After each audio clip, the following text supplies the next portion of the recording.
You're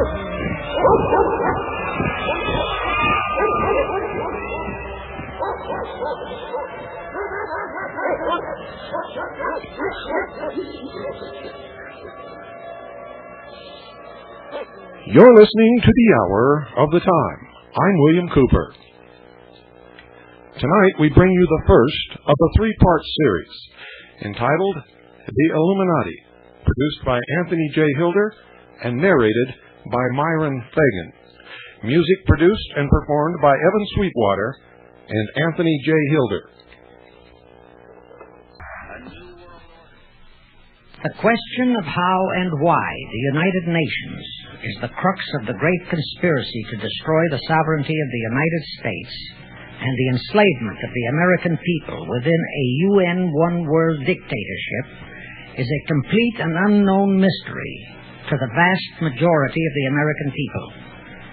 The reason for this unawareness of the frightening danger to our country and to the entire free world is simple.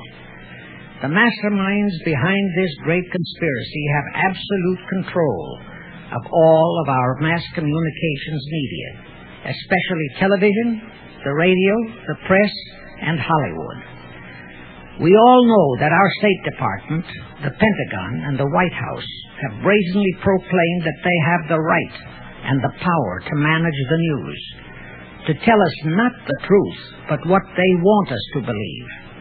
They have seized that power on orders from their masters of the great conspiracy. And the objective is to brainwash the people into accepting the phony peace bait to transform the United States into an enslaved unit of the United Nations one world government.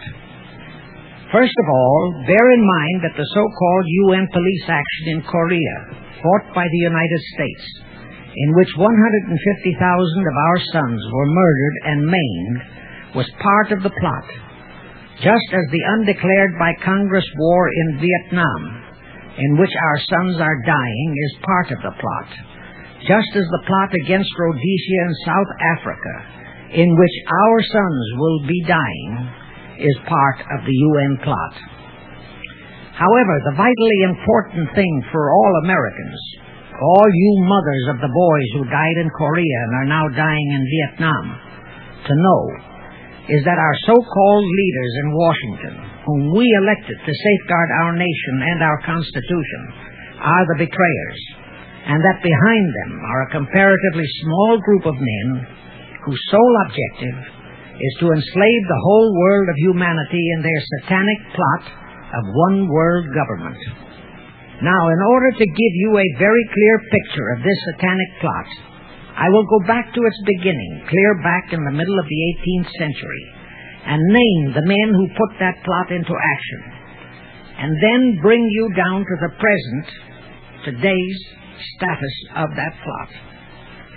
Now, as a matter of further intelligence, a term used by the FBI, let me clarify the meaning of the expression, "he is a liberal." The enemy, meaning the one-word conspirators, have seized upon that word liberal as a cover-up for their activities. It sounds so innocent and so humanitarian to be liberal. Will make sure that the person who calls himself a liberal, or is described as a liberal, is not in truth a red.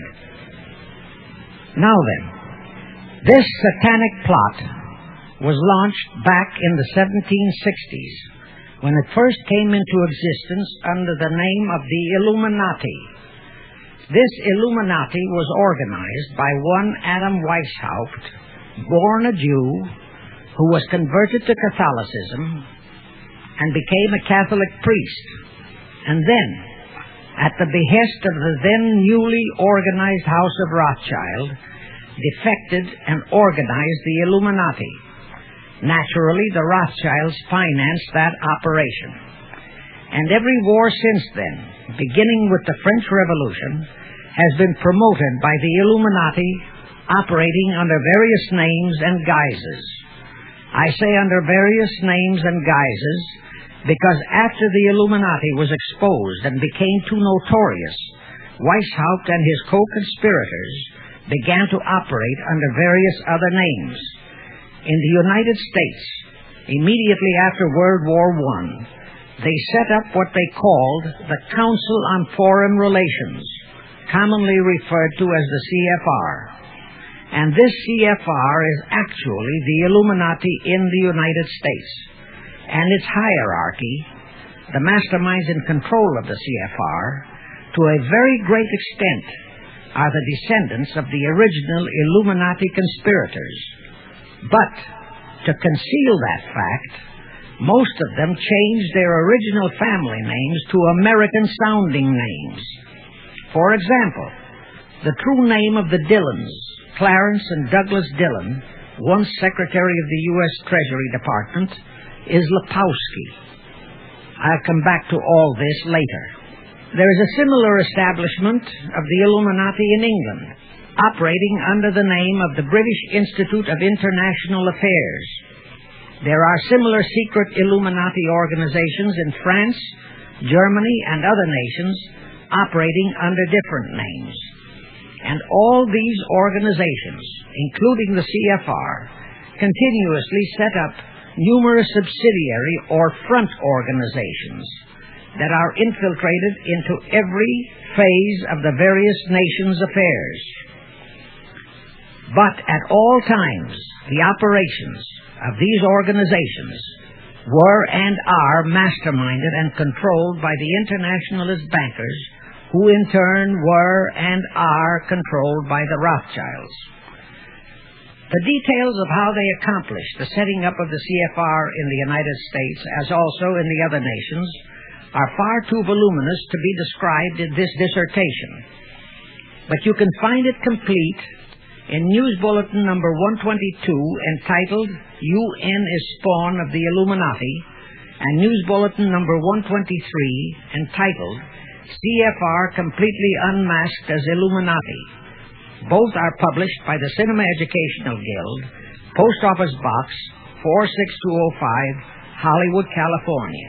You can get them for 50 cents per copy by writing to that address. Those news bulletins reveal the names of the original founders of the Illuminati and the Americanized names of their descendants in the present CFR.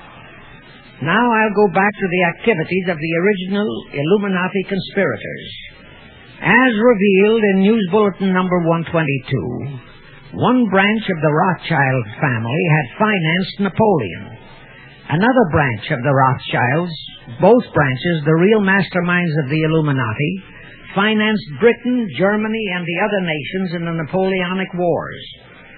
Immediately after the Napoleonic Wars, the Illuminati assumed that all the nations were so destitute and so weary of wars that they'd be glad for any solution. So the Rothschild stooges set up what they called the Congress in Vienna, and at that meeting they tried to create the first League of Nations, their first attempted one-world government, on the theory that all the crowned heads of European governments were so deeply in debt to them that they would, willingly or unwillingly, serve as their stooges. But the Tsar of Russia caught the stench of the plot and completely torpedoed it. The enraged Nathan Rothschild, then the head of that dynasty, vowed that someday he or his descendants would destroy the Tsar and his entire family. And his descendants did accomplish that very threat in 1917. At this point, bear in mind that the Illuminati was not set up to operate on a short-range basis. Normally, a conspirator of any type enters into a conspiracy with the expectation of achieving his objective during his own lifetime. But that was not the case with the Illuminati. True, they hoped to accomplish their objective during their lifetime. But, paraphrasing The Show Must Go On, the Illuminati operates on the very long-range basis. Whether it will take scores of years or even centuries, they have dedicated their descendants to keep the plot boiling until, they hope, the conspiracy is achieved. Now let's go back to the birth of the Illuminati. Adam Weishaupt was a Jesuit-trained professor of canon law, teaching in Ingolstadt University when he defected from Christianity to embrace the Luciferian conspiracy. It was in 1770 that the professional moneylenders, the then recently organized House of Rothschild, retained him to revise and modernize the age-old protocols of Zionism, which from the outset was designed to give the synagogue of Satan, so named by Jesus Christ, ultimate world domination, so they could impose the Luciferian ideology upon what would remain of the human race after the final social cataclysm by use of satanic despotism. Weishaupt completed his task May 1st, 1776. Now you know why May 1 is the great day with all communist nations to this very day. That was the day, May 1, 1776, that Weishaupt completed his plan and officially organized the Illuminati to put the plan into execution. That plan required the destruction of all existing governments and religions. That objective was to be reached by dividing the masses of people whom he, Weishaupt, termed Goyim, or human cattle, into opposing camps in ever-increasing numbers on political, social, economic, and other issues, the very conditions we have in our country today. The opposing sides were then to be armed and incidents provided which would cause them to fight and weaken themselves and gradually destroy national governments and religious institutions. Again, I say, the very conditions in the world today.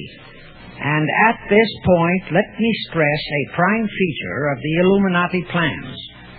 When and if their blueprint for world control, the protocols of the elders of Zion, is discovered and exposed, they would wipe all the Jews off the face of the earth in order to divert suspicions from themselves. If you think this is far-fetched, bear in mind that they permitted Hitler, a liberal socialist himself, who was financed by Krupp, Kennedy, the Warburgs, and the Rothschilds, to incinerate 600,000 Jews. Now, just why did the conspirators choose the word Illuminati for their satanic organization? Weishaupt himself said that the word is derived from Lucifer and means holders of the light, using the lie that his objective was to bring about a one-world government to enable those with mental ability to govern the world and prevent all wars in the future. In short, using the word peace on earth as his bait, exactly as that same bait, peace, was used by the 1945 conspirators to foist the United Nations on us. Weishaupt, financed, I repeat, by the Rothschilds, recruited some 2,000 paid followers. These included the most intelligent men in the fields of arts and letters, education, the sciences, finance, and industry. He then established lodges of the Grand Orient, Masonic lodges, to be their secret headquarters.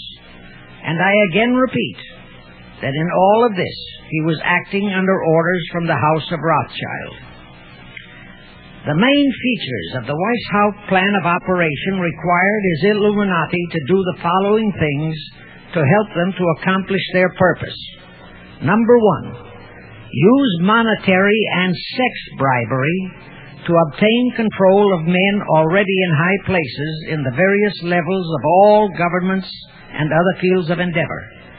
Once influential persons had fallen for the lies, deceits, and temptations of the Illuminati, they were to be held in bondage by application of political and other forms of blackmail, threats of financial ruin, public exposure and physical harm, even death, to themselves and loved members of their families.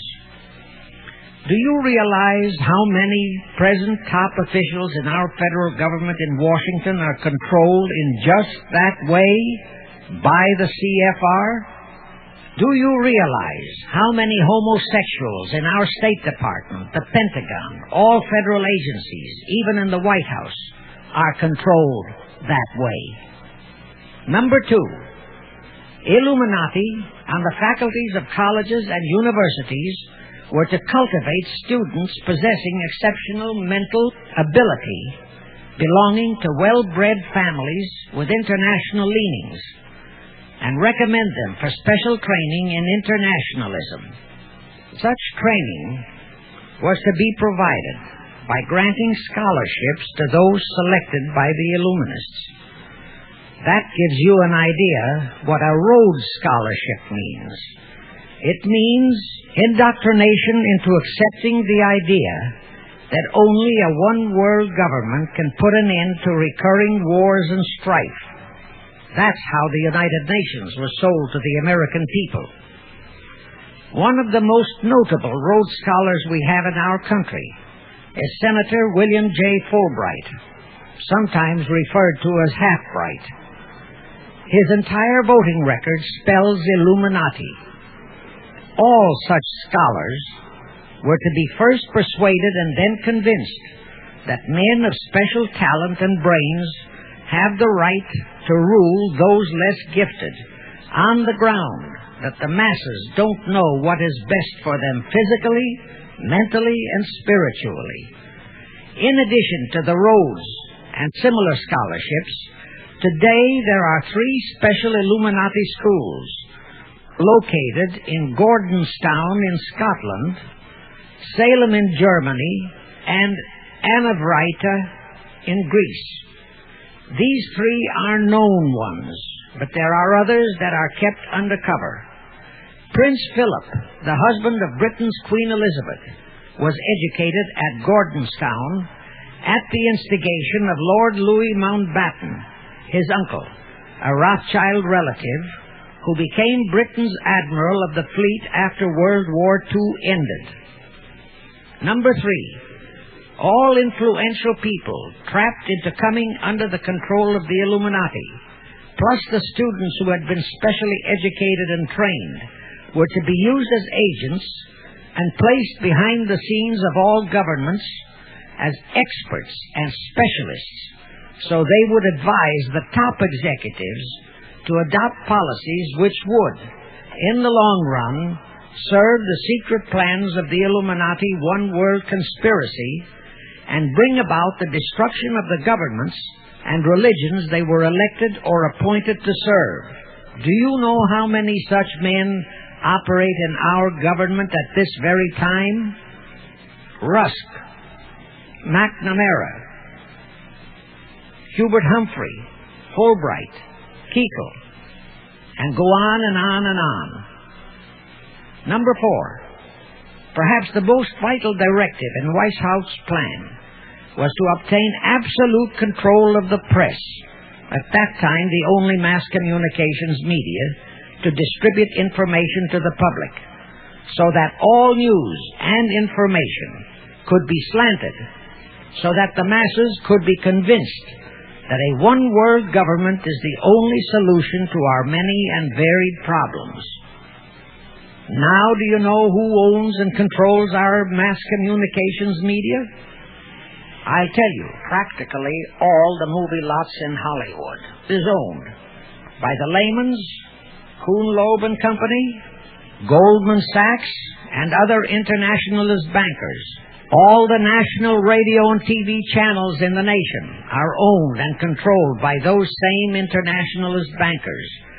The same is true of every chain of metropolitan newspapers and magazines, also of the press wire services, such as Associated Press, United Press International, etc.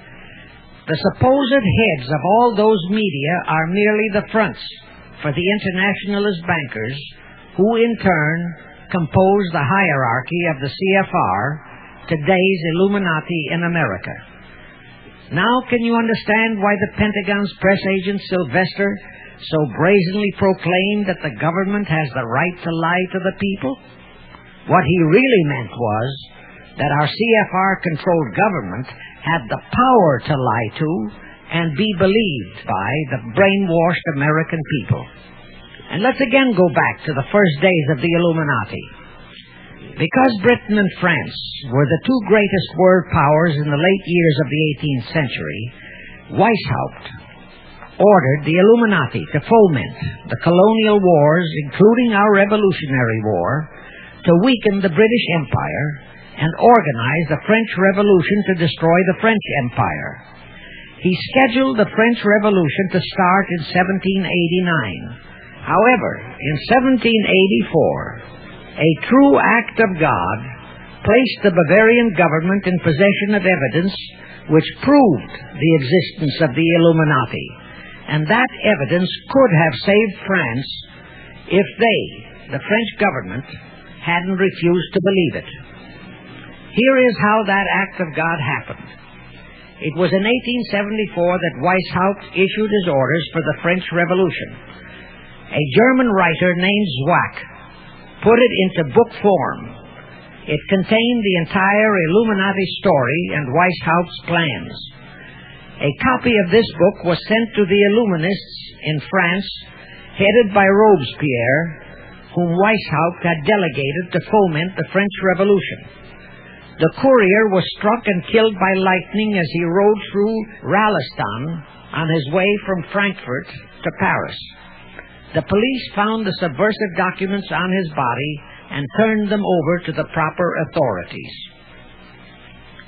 After careful study of the plot, the Bavarian government ordered the police to raid Weishaupt's newly organized lodges of the Grand Orient and the homes of his most influential associates. All additional evidence thus discovered convinced the authorities the documents were genuine copies of the conspiracy by which the Illuminati planned to use wars and revolutions to bring about the establishment of a one-world government, the powers of which they, headed by the Rothschilds, intended to usurp as soon as it was established. Exactly in line with the United Nations plot of today. In 1785, the Bavarian government outlawed the Illuminati and closed the lodges of the Grand Orient. In 1786, they published all the details of the conspiracy. The English title of that publication is The Original Writings of the Order and Sect of the Illuminati. Copies of the entire conspiracy were sent to all the heads of church and state in Europe. But the power of the Illuminati, which was actually the power of the Rothschilds, was so great that this warning was ignored. Nevertheless, Illuminati became a dirty word, and it went underground. At the same time, Weishaupt ordered Illuminists to infiltrate into the lodges of Blue Masonry and form their own secret societies within all secret societies. Only Masons who proved themselves internationalists and those whose conduct proved they had defected from God were initiated into the Illuminati. Thenceforth, the conspirators donned the cloak of philanthropy and humanitarianism to conceal their revolutionary and subversive activities. In order to infiltrate into Masonic lodges in Britain, Weishaupt invited John Robison over to Europe. Robison was a high-degree Mason in the Scottish Rite. He was a professor of natural philosophy at Edinburgh University and secretary of the Royal Society of Edinburgh. Robison did not fall for the lie that the objective of the Illuminati was to create a benevolent dictatorship, but he kept his reactions to himself so well that he was entrusted with a copy of Weishaupt's revised conspiracy for study and safekeeping. Anyway, because the heads of state and church in France were deluded into ignoring the warnings given them, the revolution broke out in 1789 as scheduled by Weishaupt. In order to alert other governments to their danger, in 1798 Robison published a book entitled Proof of a Conspiracy to Destroy All Governments and Religions. But his warnings were ignored. exactly as our American people have been ignoring all warnings about the United Nations and the Council on Foreign Relations, the CFR. Now here is something that will stun and very likely outrage many who hear this, but there is documentary proof that our own Thomas Jefferson and Alexander Hamilton became students of Weishaupt's. Jefferson was one of Weishaupt's strongest defenders when he was outlawed by his government. And it was Jefferson who infiltrated the Illuminati into the then newly organized lodges of the Scottish Rite in New England. Here is the proof. In 1789, John Robeson warned all Masonic leaders in America that the Illuminati had infiltrated into their lodges. And on July 19, 1789, David Tappan, president of Harvard University, issued the same warning to the graduating class and lectured them on the influence Illuminism was acquiring on American politics and religion. And to top it off, John Quincy Adams, who had organized the New England Masonic lodges, issued his warnings. He wrote 3 letters to Colonel William L. Stone, a top Mason, in which he exposed how Jefferson was using Masonic lodges for subversive, Illuministic purposes. Those 3 letters are at this very time in Wittenberg Square Library in Philadelphia. In short, Jefferson, founder of the Democratic Party, was a member of the Illuminati, which at least partly accounts for the condition of the party at this time. And through infiltrations of the Republican Party, we have exactly nothing of loyal Americanism today. That disastrous rebuff at the Congress at Vienna, created by the Tsar of Russia, did not by any means destroy the Illuminati conspiracy.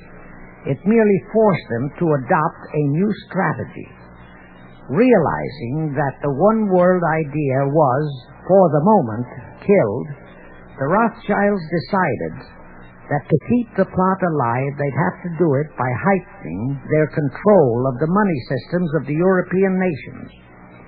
Earlier, by a ruse, the outcome of the Battle of Waterloo had been falsified. Rothschild had spread a story that Napoleon had won that battle.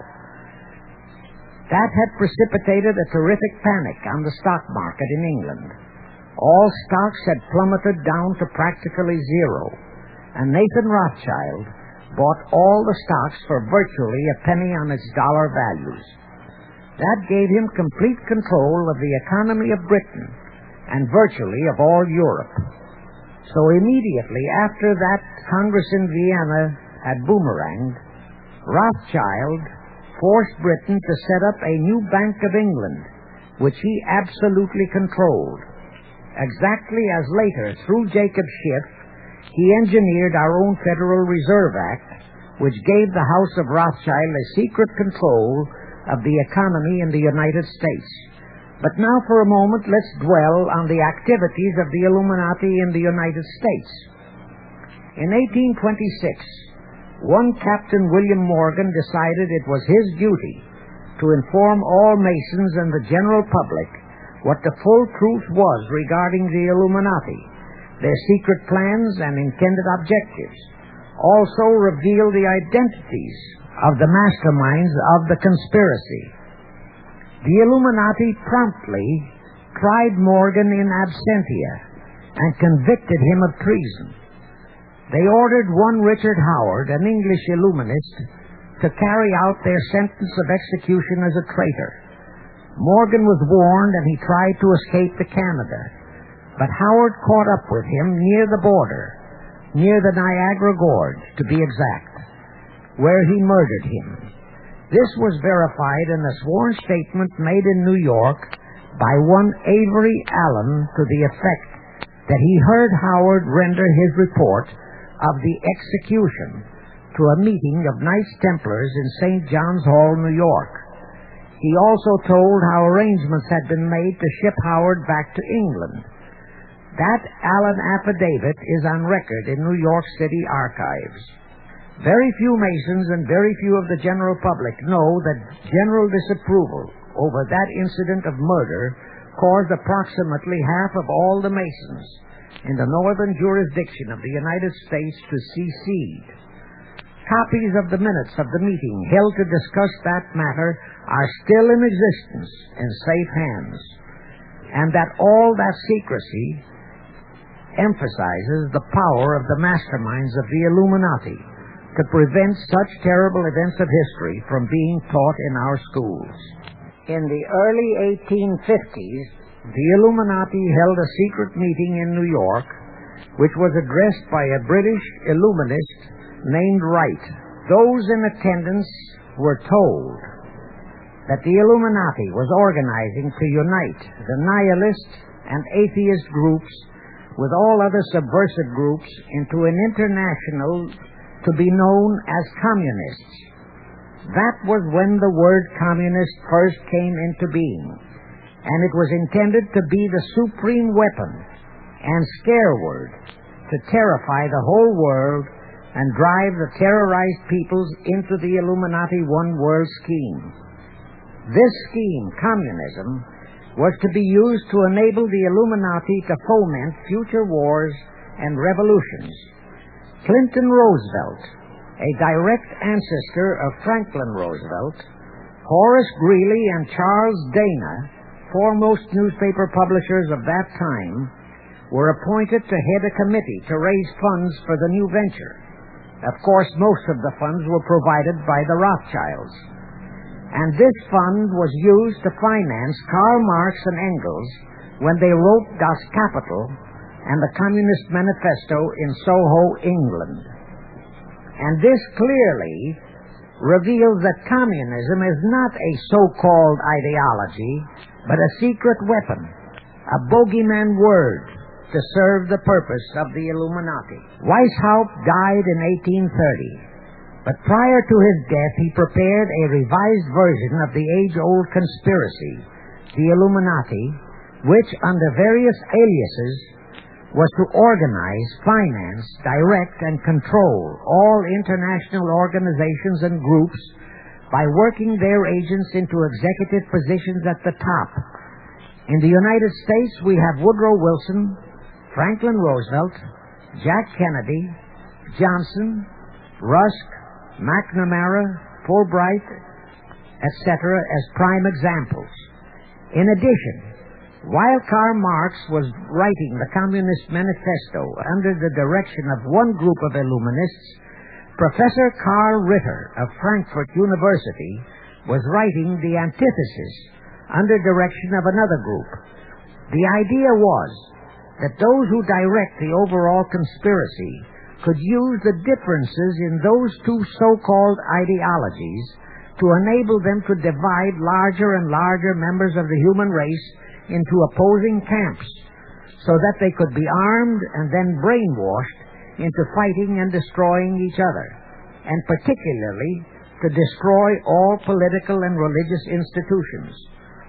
The work Ritter started was continued after his death and completed by the German so-called philosopher Friedrich Wilhelm Nietzsche, who founded Nietzscheism. This Nietzscheism was later developed into fascism and then into Nazism and was used to foment World Wars I and II. In 1834, the Italian revolutionary leader Giuseppe Mazzini was selected by the Illuminati to direct their revolutionary program throughout the world. He served in that capacity until he died in 1872. But some years before he died, Mazzini had enticed an American general named Albert Pike into the Illuminati. Pike was fascinated by the idea of a one-world government, and ultimately he became the head of this Luciferian conspiracy.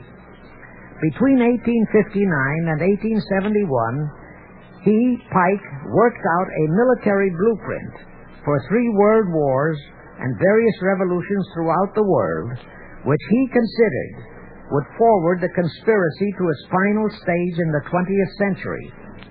Again, I remind that these conspirators were never concerned with immediate success. They always operated on a long-range view. Pike did most of his work in his home in Little Rock, Arkansas. But a few years later, when the Illuminati's lodges of the Grand Orient became suspect and repudiated because of Mazzini's revolutionary activities in Europe, Pike organized what he called the New and Reformed Palladian Rite. He set up 3 supreme councils, one in Charleston, South Carolina, one in Rome, Italy, and the third in Berlin, Germany. He had Mazzini establish 23 subordinate councils in strategic locations throughout the world. These have been the secret headquarters of the world revolutionary movement ever since. Long before Marconi invented radio, the scientists in the Illuminati had found the means for Pike and the heads of his councils to communicate secretly.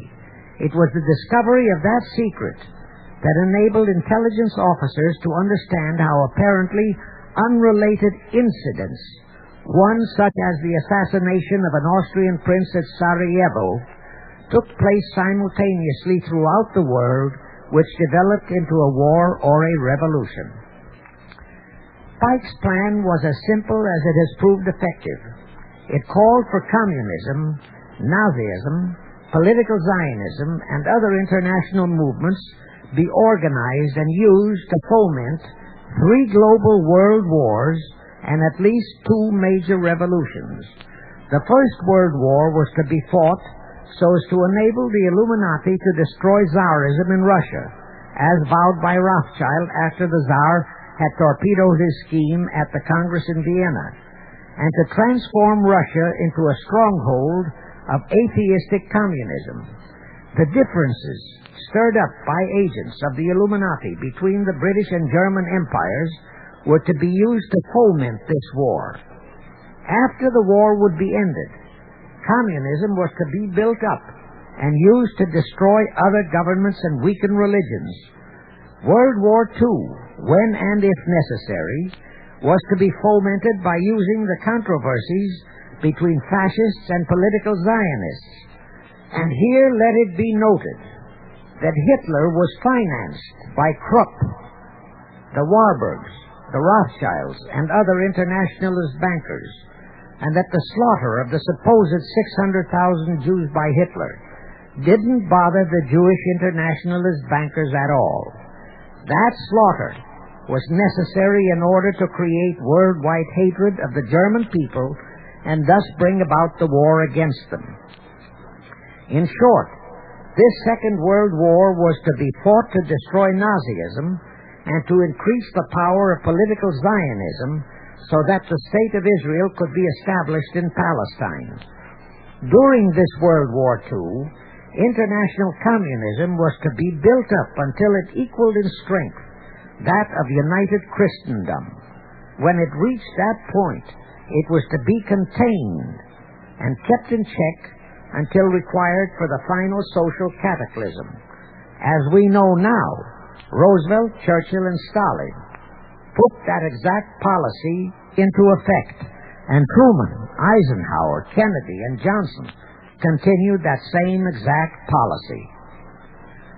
World War III is to be fomented by using the so-called controversies the agents of the Illuminati, operating under whatever new name, are now stirring up between the political Zionists and the leaders of the Muslim world.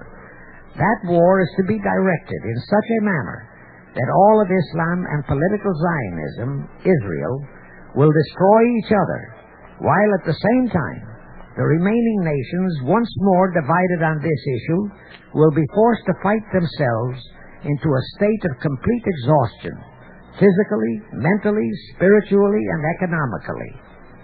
Now, can any thinking person doubt that the intrigue now going on in the near, middle, and far east is designed to accomplish that satanic objective? Pike himself foretold all this in a statement he made to Mazzini on August 15, 1871.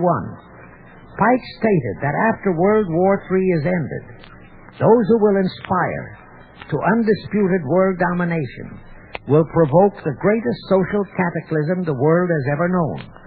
quoting his own words, taken from the letter he wrote to Mazzini, and which letter is now catalogued in the British Museum in London, England, he said, "We shall unleash the nihilists and the atheists, and we shall provoke a great social cataclysm which in all its horror will show clearly to all nations the effect of absolute atheism, the origin of savagery and of most bloody turmoil.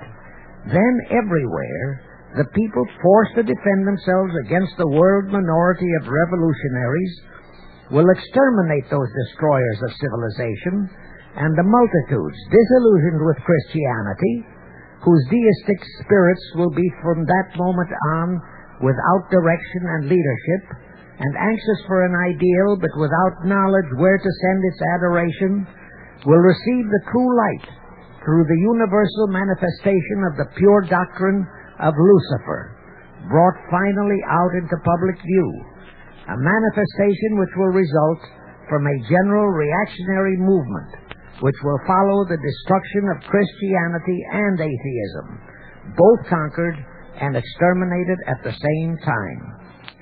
When Mazzini died in 1872, Pike made another Italian revolutionary leader named Adrian Lemmi his successor.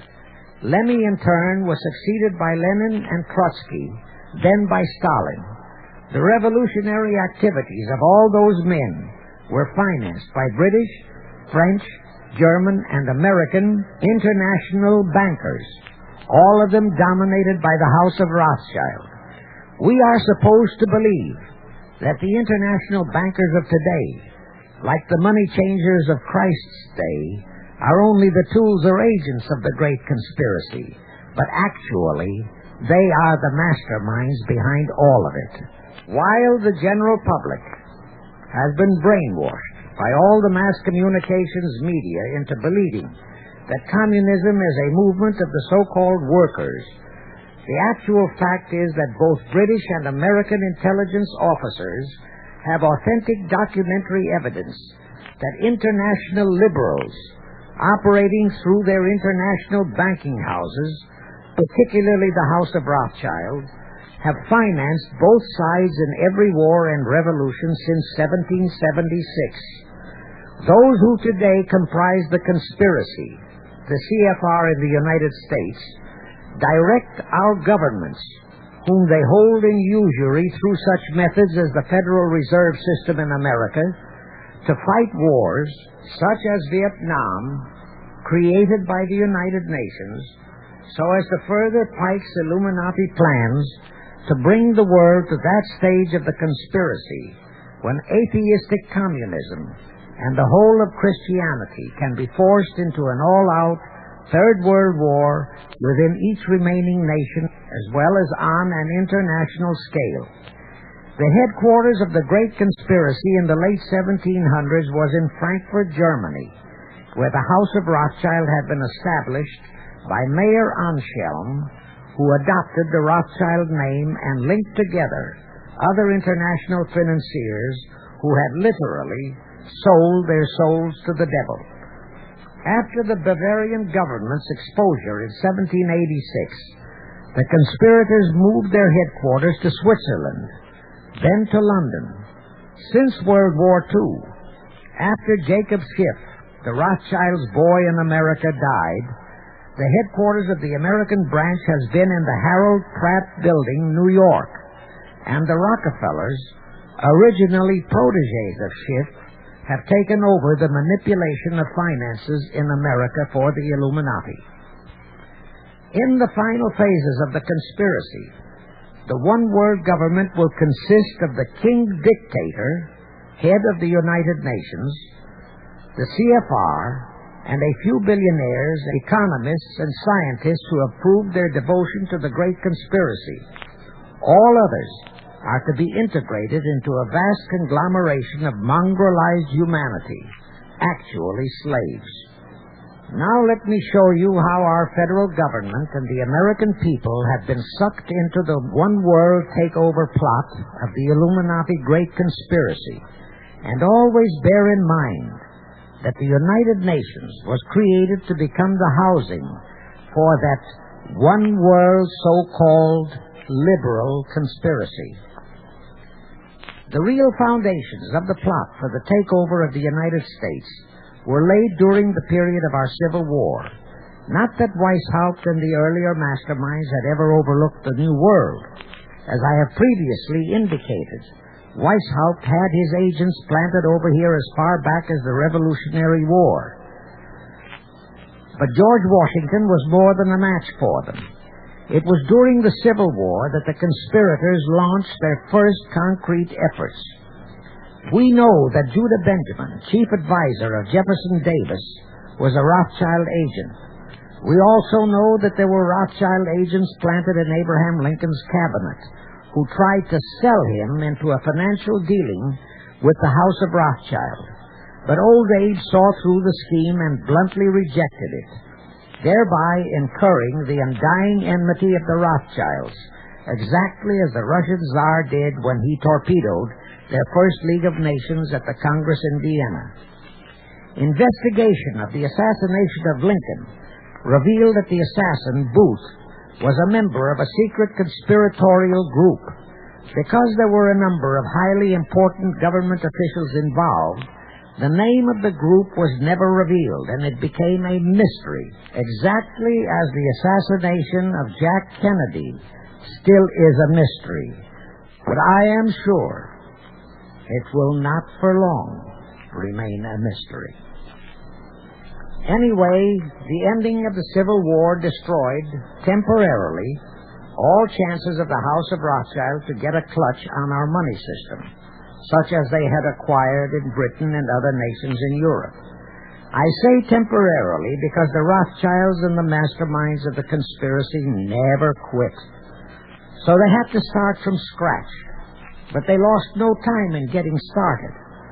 Shortly after the Civil War, a young immigrant who called himself Jacob H. Schiff arrived in New York. Jacob was a young man with a mission for the House of Rothschild.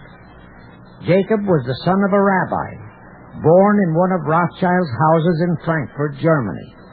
I won't go deeply into his background. The important point is that Rothschild recognized in him not only a potential money wizard, but more important, he also saw the latent Machiavellian qualities in Jacob that could, as it did, make him an invaluable functionary in the great one-world conspiracy. After a comparatively brief training period in the Rothschilds' London bank, Jacob left for America with instructions to buy into a banking house, which was to be the springboard to acquire control of the money system of the United States. Actually, Jacob came here to carry out 4 specific assignments. Number 1, and most important, was to acquire control of America's money system. Number 2, find desirable men who, for a price, would be willing to serve as stooges for the great conspiracy and promote them into high places in our federal government, our Congress, in the U.S. Supreme Court, and all federal agencies. Number 3, create minority group strife throughout the nations, particularly between whites and blacks. Number 4, create a movement to destroy religion in the United States, but Christianity to be the chief target.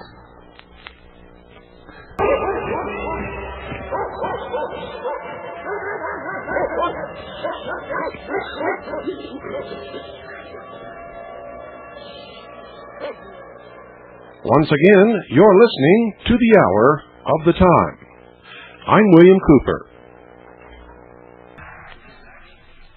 Earlier, I stated that Jacob Schiff came to America with orders by Rothschild to carry out 4 specific directives.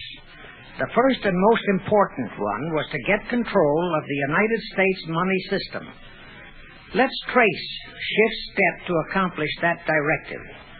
As a first step, he had to buy into a banking house, but it had to be the kind of a house that he could absolutely control and mold for that primary objective of entrapping our U.S. money system.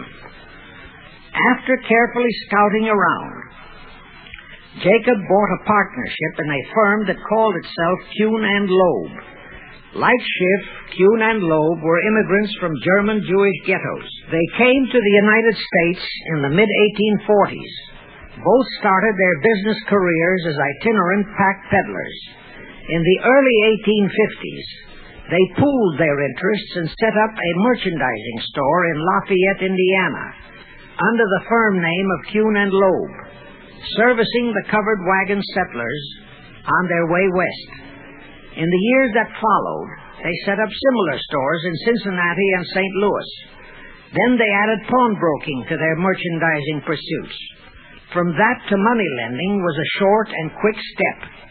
By the time Schiff arrived on the scene, Kuhn and Loeb was a well-known private banking firm, and this is the firm Jacob bought into. Shortly after he became a partner in Kuhn and Loeb, Schiff married Loeb's daughter, Teresa. Then he bought out Kuhn's interests and moved the firm to New York, and Kuhn and Loeb became Kuhn, Loeb and Company, international bankers, with Jacob Schiff, agent of the Rothschilds, ostensibly the sole owner. And throughout his career, this blend of Judas and Machiavelli, the first hierarch of the Illuminati, great conspiracy in America, posed as a generous philanthropist and a man of great holiness, the cover-up policy set forth by the Illuminati. As I have stated, the first great step of the conspiracy was to be the entrapment of our money system. To achieve that objective, Schiff had to get full cooperation of the then big banker elements in America, and that was easier said than done.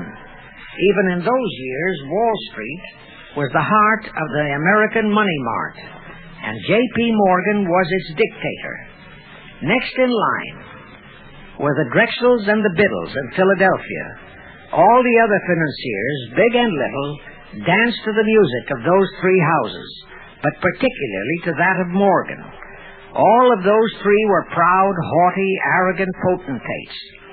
For the first few years, they viewed the little bewhiskered man from the German ghettos with utter contempt. But Jacob knew how to overcome that. He threw a few Rothschild bones to them, said bones being distribution in America of desirable European stock and bond issues. Then he discovered he had a still more potent weapon in his hands in the following. It was in the decades following our Civil War that our industries began to burgeon. We had great railroads to build. The oil, mining, steel, textile industries were bursting out of their swaddling clothes. All that called for vast financing. Much of that financing had to come from abroad. That meant the House of Rothschild. And that was when Schiff came into his own. He played a very crafty game. He became the patron saint of John D. Rockefeller, Edward R. Harriman, and Andrew Carnegie. He financed the Standard Oil Company for Rocky, the railroad empire for Harriman, and the steel empire for Carnegie. But instead of hogging all the other industries for Kuhn, Loeb and Company, he opened the doors of the House of Rothschild to Morgan, Biddle, and Drexel. In turn, Rothschild arranged the setting up of London, Paris, European, and other branches for those three, but always in partnerships with Rothschild subordinates. And Rothschild made it very clear to all those men that Schiff was to be the boss in New York. Thus, at the turn of the century, Schiff had a tight control of the entire banking fraternity on Wall Street, which by then, with Schiff's help, included Lehman Brothers, Goldman Sachs, and other internationalist banks, headed by men chosen by the Rothschilds.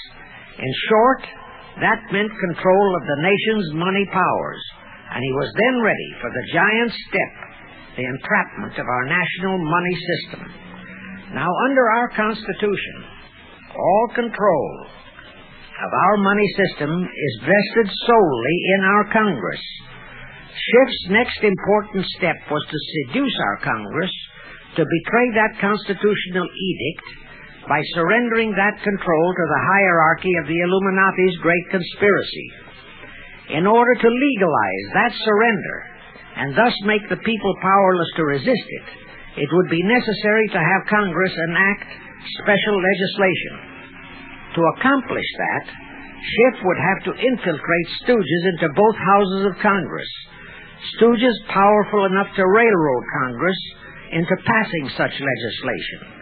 Equally, or even more important, he would have to plant a stooge in the White House, a president without integrity and without scruples, who would sign that legislation into law. To accomplish that, he had to get control of either the Republican or the Democratic Party. The Democratic Party was the more vulnerable. It was the hungrier of the two parties. Except for Grover Cleveland, the Democrats had been unable to land one of their men in the White House since before the Civil War. There were two reasons for that. Number one, poverty of the party.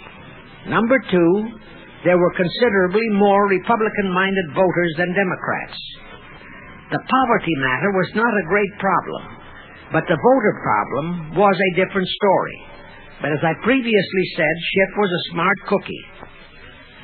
Here is the atrocious and murderous method he employed to solve that voter problem. His solution emphasizes how very little the Jewish internationalist bankers care about their own racial brethren, as you shall see. Suddenly, around 1890, there broke out a nationwide series of pogroms in Russia. Many, many thousands of innocent Jews, men, women, and children, were slaughtered by the Cossacks and other peasants. Similar pogroms with similar slaughter of innocent Jews broke out in Poland, Romania, and Bulgaria. All those pogroms were fomented by Rothschild agents. As a result, Jewish terrified refugees from all those nations swarmed into the United States, and that continued throughout the next 2 or 3 decades, because the pogroms were continuous through all those years. All those refugees were aided by self-styled humanitarian committees set up by Schiff, the Rothschilds, and all the Rothschild affiliates.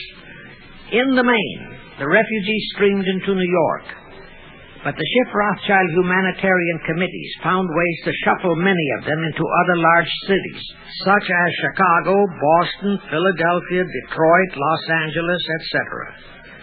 All of them were quickly transformed into naturalized citizens and educated to register as Democrats. Thus, all of that so-called minority group became solid Democratic voter blocs in their communities, all controlled and maneuvered by their so-called benefactors. And shortly after the turn of the century, they became vital factors in the political life of our nation. That was one of the methods Schiff employed, to plant men like Nelson Aldrich in our Senate and Woodrow Wilson in the White House. At this point, let me remind you of another of the important jobs that was assigned to Schiff when he was dispatched to America. I refer to the job of destroying the unity of the American people by creating minority group and racial strife. By the pogrom-driven Jewish refugees into America, Schiff was creating one ready-made minority group for that purpose. But the Jewish people, as a whole, made fearful by the pogroms, could not be depended upon to create the violence necessary to destroy the unity of the American people. But right within America, there was an already made-to-order, although as yet a sleeping minority group, the Negroes, who could be sparked into so-called demonstrations, rioting, looting, murder, and every other type of lawlessness. All that was necessary was to incite and arouse them. Together, those two minority groups, properly maneuvered, could be used to create exactly the kind of strife in America the Illuminati would need to accomplish their objective. Thus, at the same time that Schiff and his co-conspirators were laying their plans for the entrapment of our money system, they were also perfecting plans to hit the unsuspecting American people with an explosive and terrifying racial upheaval that would tear the people into hate fractions and create chaos throughout the nation, especially on all college and university campuses. all protected by Earl Warren decisions and our so-called leaders in Washington. Of course, perfecting those plans required time and infinitely patient organizing. Now, to remove all doubts, I'll take a few moments to give you documentary proof of this racial strife plot. First of all, they had to create leaderships and organizations to draw in millions of dupes, both Jewish and Negroes, who would do the demonstrating and commit the rioting, looting, and lawlessness. So in 1909, Schiff, the Layman's, and other conspirators organized and set up the National Association for the Advancement of the Colored People, known as the NAACP. The presidents, directors, and legal counsels of the NAACP were always white men, Jews appointed by Schiff. And this is the case to this very day. Then, in 1913, the Schiff Group organized the Anti-Defamation League of the B'nai B'rith, commonly known as the ADL, to serve as the Gestapo and hatchet man outfit for the entire Great Conspiracy.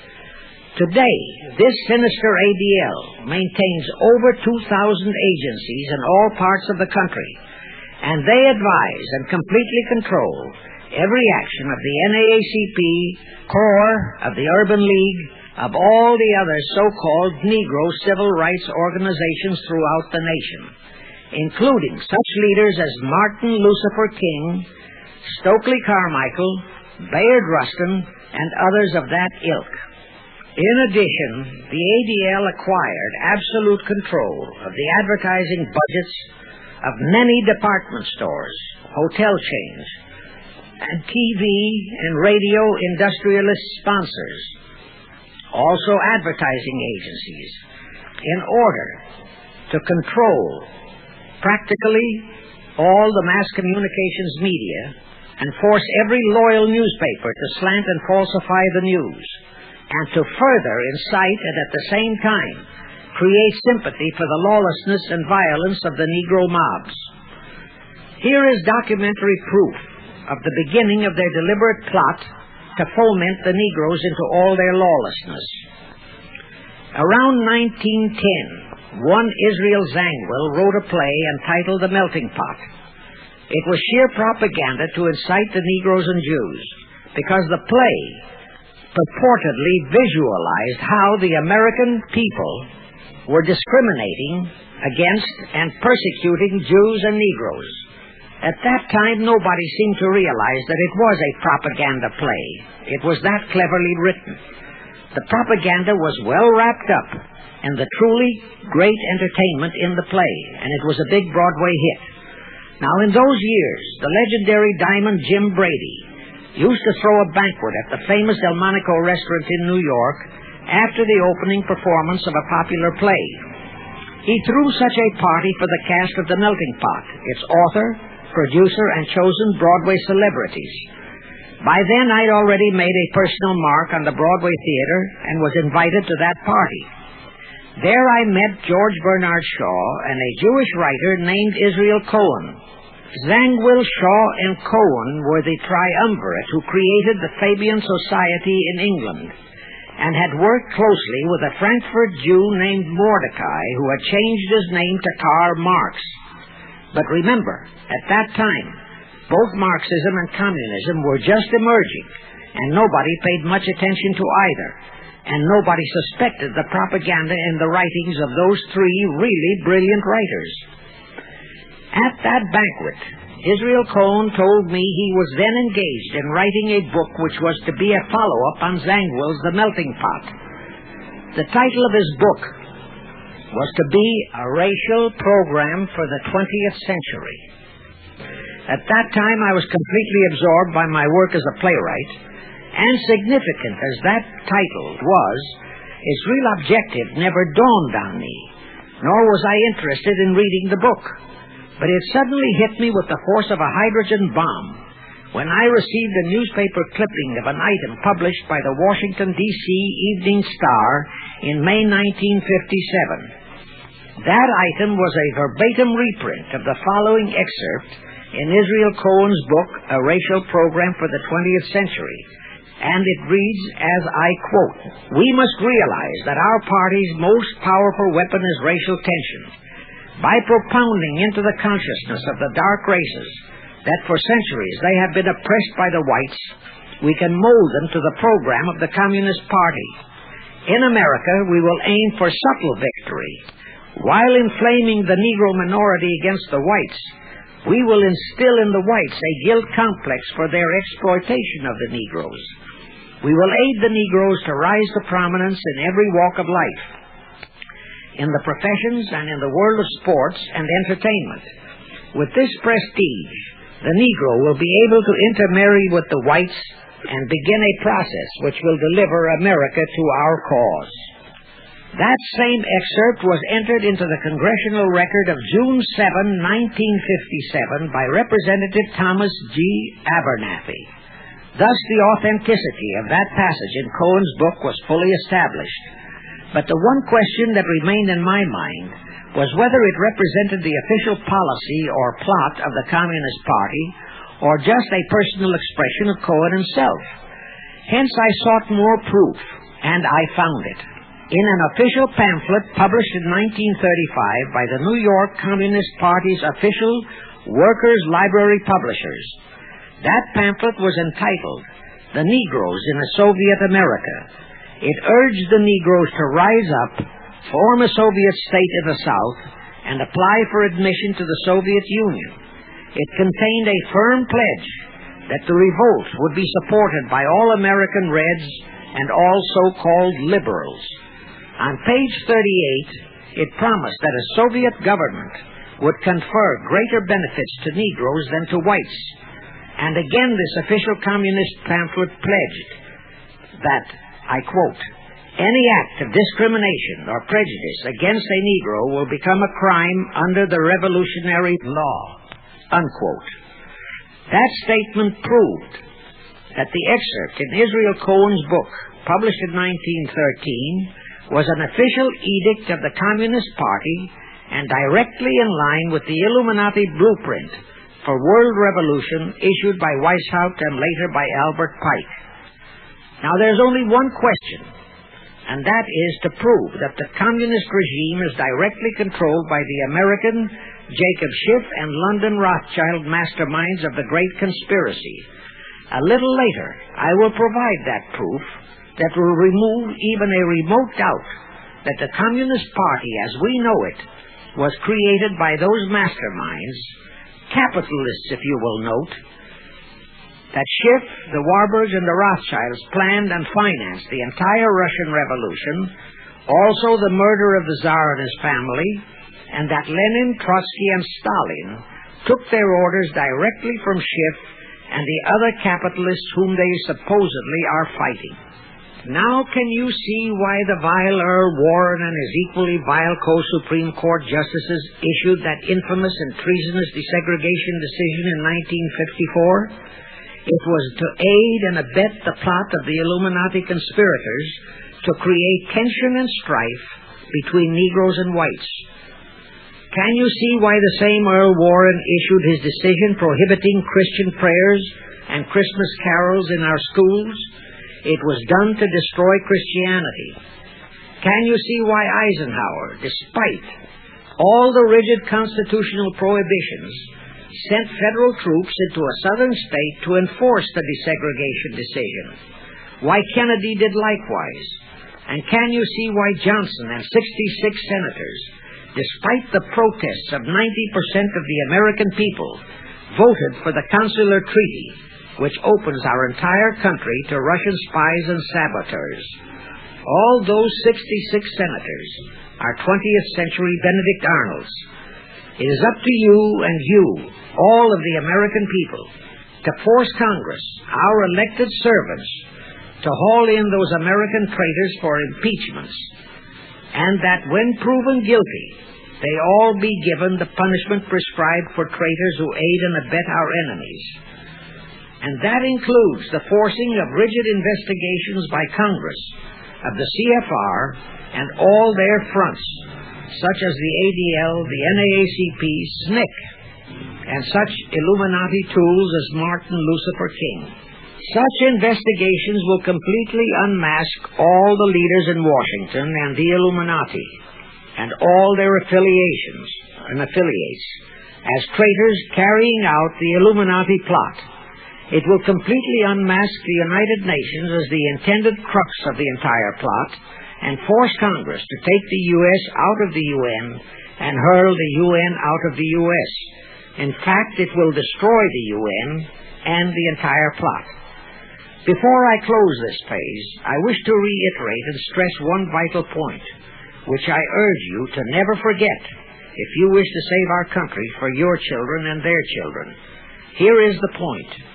Every unconstitutional and unlawful act committed by Woodrow Wilson, by Franklin Roosevelt, by Truman, Eisenhower, and Kennedy, and are now being committed by Johnson, is exactly in line with the Illuminati conspirators' centuries-old plot outlined by Weishaupt and Albert Pike. Every vicious decision issued by the traitorous Earl Warren and his equally traitorous Supreme Court justices was directly in line with what the Illuminati blueprint required. That all the treason committed by our State Department under Rusk and earlier by John Foster Dulles and Marshall, also all the treason committed by McNamara and his predecessors, is directly in line with that same Illuminati blueprint for the takeover of the world. Also the amazing treason by various members of our Congress, especially by the 66 senators who signed for the Consular Treaty, has been committed on orders from the Illuminati. Also revealed the Schiff Rothschild control of not only Karl Marx, but of Lenin, Trotsky, and Stalin, who created the revolution in Russia and set up the Communist Party. It was in 1908 that Schiff decided the time had come for his seizure of our money system. His chief lieutenants in that seizure were Colonel Edward Mandel House, who's an executive and courier for Schiff, as I shall show, Bernard Baruch, and Herbert Lehman. In the fall of that year, they assembled in secret conclave at the Jekyll Island Hunt Club, owned by J.P. Morgan at Jekyll Island, Georgia. Among those present were J.P. Morgan, John D. Rockefeller, Colonel House, Senator Nelson Aldrich, Schiff, Stillman and Vanderlip of the New York National City Bank, W.N.J. Seligman, Eugene Meyer, Bernard Baruch, Herbert Lehman, Paul Warburg, in short, all of the international bankers in America, all of them members of the hierarchy of the Illuminati's great conspiracy. A week later, they emerged with what they called the Federal Reserve System. Senator Aldrich was the stooge who was to railroad it through Congress. But they held that railroading in abeyance for one chief reason. They would first have to plant their man, an obedient stooge, in the White House to sign the Federal Reserve Act into law. They knew that even if the Senate would pass that act unanimously, the then newly elected President Taft would promptly veto it. So they waited. In 1912, their man, Woodrow Wilson, was elected to the presidency. Immediately after Wilson was inaugurated, Senator Aldrich railroaded the Federal Reserve Act through both houses of Congress, and Wilson promptly signed it, and the Federal Reserve Act became law. That heinous act of treason was committed in December 23, 1913, 2 days before Christmas, when all the members of Congress, except for several carefully picked representatives and 3 equally carefully picked senators, were away from Washington. How heinously treasonous was that act? I'll tell you. Our founding fathers knew full well the power of money. They knew that whoever had that power held the destiny of our nation in his hands.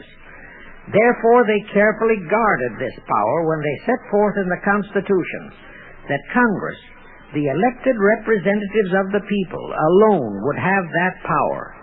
The constitutional language on this point is brief, concise, and specific, stated in Article 1, Section 8, Paragraph 5, defining the duties and powers of Congress, and I quote, "To coin money, regulate the value thereof, and of foreign coin, and the standard of weights and measures," unquote.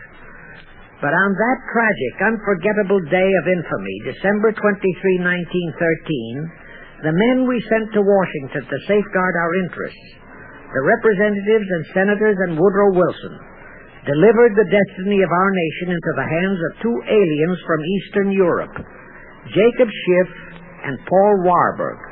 Warburg was a very recent immigrant who came here on orders from Rothschild for the express purpose of blueprinting that foul Federal Reserve Act. Now, the vast majority of the American people think that the Federal Reserve System is the United States government-owned agency. That is positively false. All of the stock of the Federal Reserve banks is owned by the member banks, and the heads of the member banks are all members of the hierarchy of the great Illuminati conspiracy known today as the CFR. The details of that act of treason in which many traitorous so-called Americans participated are far too long for this recording, but all those details are available in a book entitled The Federal Reserve Conspiracy, written by Eustace Mullins. In that book, Mullins tells the entire horrifying story and backs it up with unquestionable documentations. Aside from it being a truly fascinating and shocking story of that great betrayal, every American should read it as a matter of vital intelligence for the time when the whole American people will finally come awake and smash the entire conspiracy. And with God's help, that awakening will surely come. You can get a copy of that book from the publishers, the Christian Educational Association, 530 Chestnut Street, Union, New Jersey. Now, if you think that those aliens and their by accident of birth American co-conspirators would be content with just the control of our money system, you're in for another very sad shock. The Federal Reserve System gave the conspirators complete control of our money system, but it in no way touched the earnings of the people, because the Constitution positively forbids what is now known as the 20% withholding tax. But the Illuminati blueprint for one-world enslavement called for the confiscation of all private property and control of individual earning powers. This, and Karl Marx stressed that feature in his blueprint, had to be accomplished by a progressive graduated income tax. As I stated, such a tax could not lawfully be imposed upon the American people. It is succinctly and expressly forbidden by our Constitution. Thus, only an amendment to the Constitution could give the federal government such confiscatory powers. Well, that too was not an insurmountable problem for our Machiavellian plotters. The same elected leaders in both houses of Congress and the same Mr. Woodrow Wilson, who signed the infamous Federal Reserve Act into law, amended the Constitution to make the federal income tax, known as the 16th Amendment, a law of the land. Both are illegal under our Constitution.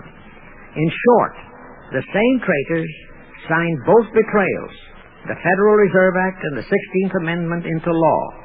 However, it seems that nobody ever realized that the 16th Amendment was set up to rob, and I do mean rob, the people of their earnings via the income tax provision.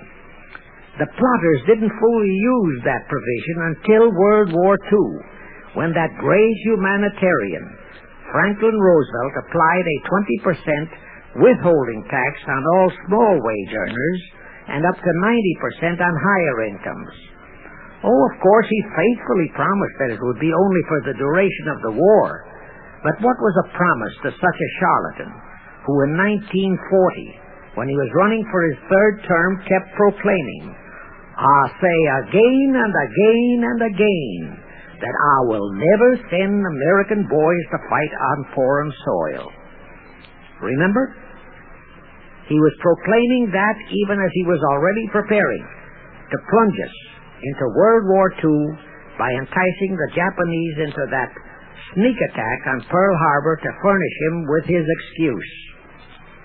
And before I forget, let me remind you that another charlatan named Woodrow Wilson used exactly that same campaign slogan in 1916. His slogan was, "Re-elect the man who will keep your sons out of the war." Exactly the same formula, exactly the same promises. But wait, as Al Jolson used to say, you ain't heard nothing yet. That 16th Amendment income tax trap was intended to confiscate, rob, the earnings only of the common herd, you and me. It was not intended to even touch the huge incomes of the Illuminati gang, the Rockefellers, the Carnegies, the Lehmans, and all the other conspirators. So together with that 16th Amendment, they created what they called the tax-free foundations. That would enable the conspirators to transform their huge wealth into such so-called foundations and avoid payment of virtually all income taxes. The excuse for it was that the earnings of those tax-free foundations would be devoted to humanitarian philanthropy. So we now have the several Rockefeller foundations, the Carnegie Endowment Fund, the Ford Foundation, the Mellon Foundation, and hundreds of similar tax-free foundations. And what kind of philanthropy do these foundations support? Well, they finance all the civil rights groups that are creating all the chaos and rioting all over the country. They finance the Martin Lucifer Kings.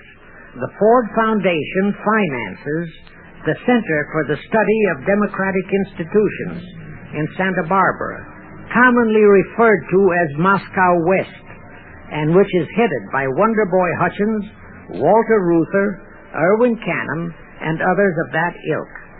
In short, the tax-free foundation finance those who are doing the job for the Illuminati Great Conspiracy.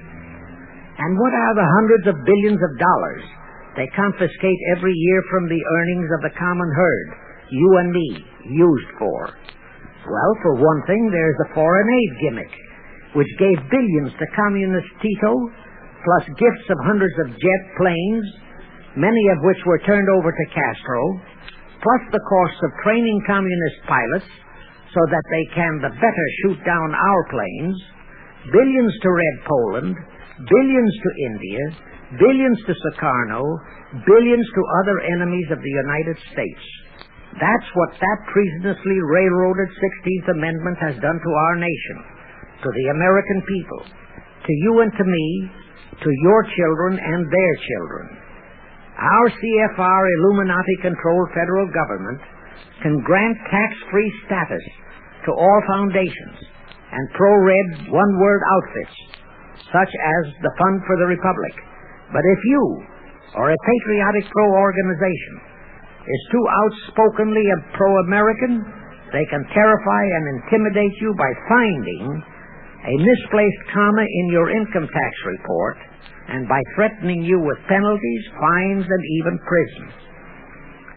Future historians will wonder how the American people could have been so naive and stupid as to have permitted such audaciously brazen acts of treason as the Federal Reserve Act and the 16th Amendment. Well, they were not naive and they were not stupid. The answer is they trusted the men they elected to safeguard our country and our people, and they just didn't have even an inkling about either betrayal until after each one had been accomplished. It was the Illuminati-controlled mass communications media that kept and is keeping our people naive and stupid and unaware of the treason being committed. Now the great question is, when will the people wake up and do to our traitors of today what George Washington and our founding fathers would have done to Benedict Arnold? Actually, Benedict Arnold was a petty traitor compared to our present traitors in Washington. Now let's go back to the events that followed the rape of our Constitution by the passage of the Federal Reserve Act and the 16th Amendment. With Wilson completely under their control, the masterminds of the Great Conspiracy put in motion their next and what they hoped would be their final steps to achieve their one-world government. The first of those steps was to be World War I. Why war? Simple. The only excuse for a one-world government is that it will supposedly ensure peace. The only thing that can make people cry for peace is war. War brings chaos, destruction, exhaustion, to winner as well as to loser. It brings economic ruin to both. Most important, it destroys the flower of the young manhood of both. To the saddened and heartbroken oldsters, the mothers and fathers, who are left with nothing but memories of their beloved sons, peace becomes worth any price. And that is the emotion upon which the conspirators depend for the success of their satanic plot. Throughout the 19th century, from 1814 to 1914, the world as a whole was at peace. Such wars as the Franco-Prussian, our own Civil War, the Russo-Japanese War, were what might be termed local disturbances that did not affect the rest of the world. All the great nations were prosperous, the peoples staunchly nationalistic and fiercely proud of their sovereignties. It was utterly unthinkable that the French and the German peoples would be willing to live under a one-world government, or the Turks and the Russians, or the Chinese and the Japanese. Even more unthinkable that a Kaiser Wilhelm, or a Franz Joseph, or a Tsar Nicholas, or any monarch, would willingly and meekly surrender his throne to a one-world government. But bear in mind that the peoples in all nations are the real power, and only one thing, war, could make the peoples yearn and clamor for a peace-ensuring one-world government. But it would have to be a frightful and horribly devastating war. It could not be just a local disturbing war between just two nations. It would have to be a world war. No major nation must be left untouched by the horrors and devastation of such a war. The cry for peace must be made universal. Actually, that was the format set by the Illuminati and Nathan Rothschild at the turn of the 19th century. They first maneuvered all of Europe into the Napoleonic Wars. Then the Congress in Vienna, which they, and particularly Rothschild, planned to transform into a League of Nations, which was to have been the housing for their one-world government, exactly as the present United Nations was set up to be the housing for the forthcoming, God forbid, one-world government. Anyway, that was the format the House of Rothschild and Jacob Schiff decided to employ to achieve their objective in 1914. Of course, they knew that that same format had failed in 1814, but they theorized that was only because the Tsar of Russia had torpedoed that scheme. Well, the present 1914 conspirators would eliminate that 1814 fly in the ointment.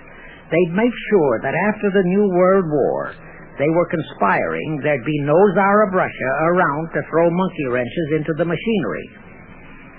I won't go into how they accomplished this first step to launch a world war. History records that World War I was precipitated by a trivial incident, the kind of incident both Weishaupt and Albert Pike had incorporated in their blueprints. That incident was the assassination of an Austrian archduke, arranged by the Illuminati masterminds. The war followed. It involved Germany, Austria-Hungary, and their allies, so-called the Axis powers, against France, Britain, and Russia, called the Allies. Only the United States was not involved during the first 2 years. By 1917, the conspirators had achieved their primary objective. All of Europe was in a state of destitution. All the peoples were war-weary and crying for peace. And the outcome, too, was all set. It was to come as soon as the United States would be hurled in on the side of the Allies. And that was all set to happen immediately. There could be only one outcome: complete victory for the Allies. Of course, they knew that that same format had failed in 1814, but they theorized that was only because the Tsar of Russia had torpedoed that scheme. Well, the present 1914 conspirators would eliminate that 1814 fly in the ointment. They'd make sure that after the New World War, they were conspiring there'd be no Tsar of Russia around to throw monkey wrenches into the machinery. I won't go into how they accomplished this first step to launch a world war. History records that World War I was precipitated by a trivial incident, the kind of incident both Weishaupt and Albert Pike had incorporated in their blueprints. That incident was the assassination of an Austrian archduke, arranged by the Illuminati masterminds. The war followed. It involved Germany, Austria-Hungary, and their allies, so-called the Axis powers, against France, Britain, and Russia, called the Allies. Only the United States was not involved during the first 2 years. By 1917, the conspirators had achieved their primary objective. All of Europe was in a state of destitution. All the peoples were war-weary and crying for peace. And the outcome, too, was all set. It was to come as soon as the United States would be hurled in on the side of the Allies. And that was all set to happen immediately after Wilson's re-election. After that, there could be only one outcome: complete victory for the Allies. To fully confirm my statement that long before 1917, the conspiracies headed in America by Jacob Schiff had it all set to hurl the United States into that war, I will cite the proof. When Wilson was campaigning for re-election in 1916, his chief appeal was, "Re-elect the man who will keep your sons out of the war." But during that same campaign, the Republican Party publicly charged that Wilson had long committed himself to throw us into the war. They charged that if he would be defeated, he would accomplish that act during his few remaining months in office. But if re-elected, he would hold off until after re-election. But at that time, the American people looked upon Wilson as a god-man. Well, Wilson was re-elected, and as per the schedule of the conspirators, he hurled us into the war in 1917. He used the sinking of the Lusitania as an excuse, a sinking which also was prearranged. Roosevelt, also a god-man in the eyes of the American people, followed the same technique in 1941 when he used the prearranged Pearl Harbor attack as his excuse for hurling us into World War II. Now, exactly as the conspirators planned, victory for the Allies would eliminate all the monarchs of the defeated nations and leave all their peoples leaderless, confused, bewildered, and perfectly conditioned for the one-world government the great conspiracy intended would follow.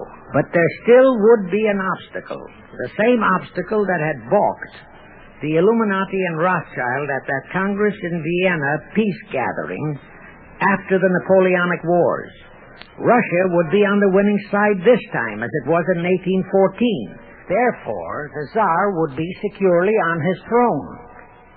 Here it is pertinent to note that Russia, under the Tsarist regime, had been the one country in which the Illuminati had never made any headway, nor had the Rothschilds ever been able to infiltrate their banking interests. Thus, a winning Tsar would be more difficult than ever to cope with. Even if he could be enticed into a so-called League of Nations, it was a foregone conclusion that he would never, but never go for a one-world government. So even before the outbreak of World War I, the conspirators had a plan in the making to carry out Nathan Rothschild's vow of 1814, to destroy the Tsar and also murder all possible royal heirs to the throne. And it would have to be done before the close of the war, and the Russian Bolsheviki were to be their instruments in this particular plot. From the turn of the century, the chiefs of the Bolsheviki were Nikolai Lenin, Leon Trotsky, and later Joseph Stalin. Of course, those were not their true family names. Prior to the outbreak of the war, Lenin headquartered in Paris. After the outbreak, Switzerland became his haven. Trotsky's headquarters were on the Lower East Side in New York, largely the habitat of Russian Jewish refugees. Both Lenin and Trotsky were similarly bewhiskered and unkempt. In those days, that was the badge of Bolshevism. Both lived well, yet neither had a regular occupation. Neither had any visible means of support, yet both always had plenty of money. All those mysteries were solved in 1917. Right from the outset of the war, strange and mysterious goings-on were taking place in New York. Night after night, Trotsky darted furtively in and out of Jacob Schiff's palatial mansion. And in the dead of those same nights, there were gatherings of hoodlums of New York's Lower East Side, all of them Russian refugees, at Trotsky's headquarters, and all were going through some mysterious sort of training process. But it was all shrouded in mystery. Nobody talked, although it did leak out that Schiff was financing all of Trotsky's activities. Then suddenly Trotsky vanished. So did approximately 300 of his trained hoodlums. Actually, they were on the high seas in a Schiff-chartered ship, bound for a rendezvous with Lenin and his gang in Switzerland. And on that ship was $20 million in gold. The $20 million Schiff provided to finance the Bolsheviki takeover of Russia. In anticipation of Trotsky's arrival, Lenin prepared to throw a party in his Switzerland hideaway. Men of the very highest places in the world were to be guests at that party. Among them were the mysterious Colonel Edward Mandel House, Woodrow Wilson's mentor and palsy Walsey, and more important, Schiff's special and confidential messenger. Another of the expectant guests was Warburg of the Warburg banking clan in Germany, who were financing the Kaiser, and whom the Kaiser had rewarded by making him chief of the secret police of Germany. In addition, there were the Rothschilds of London and Paris, also Litvinov, Kaganovich, Stalin, who was then head of a train and bank-robbing gang of bandits. He was known as the Jesse James of the Urals. And here I must remind that England and France were then long in war with Germany, and that on February 3, 1917, Wilson had broken off all diplomatic relations with Germany. Therefore, Warburg, Colonel House, the Rothschild, and all those others were enemies. But of course, Switzerland was neutral ground where enemies could meet and be friends, especially if they had some scheme in common. That Lenin party was very nearly wrecked by an unforeseen incident. The Schiff-chartered ship on its way to Switzerland was intercepted and taken into custody by a British warship. But Schiff quickly rushed orders to Wilson to order the British to release the ship intact with the Trotsky hoodlums and the gold. Wilson obeyed. He warned the British that if they refused to release the ship, the United States would not enter the war in April as he had faithfully promised a year earlier. The British heeded the warning. Trotsky arrived in Switzerland, and the Lenin party went off as scheduled. But they still faced what ordinarily would have been the insurmountable obstacle of getting the Lenin-Trotsky band of terrorists across the border into Russia. Well, that's where Brother Warburg, chief of the German secret police, came in. He loaded all those thugs into sealed freight cars and made all the necessary arrangement for their secret entry into Russia. The rest is history. The revolution in Russia took place, and all members of the royal Romanov family were murdered. Now, my chief objective is to establish beyond even a remote doubt that communism, so-called, is an integral part of the Illuminati's great conspiracy for the enslavement of the entire world. That communism, so-called, is merely their weapon and bogeyman word to terrify the peoples of the whole world, and that the conquest of Russia and the creation of communism was in great part organized by Schiff and the other international bankers right in our own city of New York. A fantastic story? Yes. Some might even refuse to believe it. Well, for the benefit of any doubting Thomas, I will prove it by reminding that just a few years ago, Charlie Knickerbocker, a Hearst newspaper columnist, published an interview with John Schiff, grandson of Jacob, in which young Schiff confirmed the entire story and named the figure old Jacob contributed, $20 million.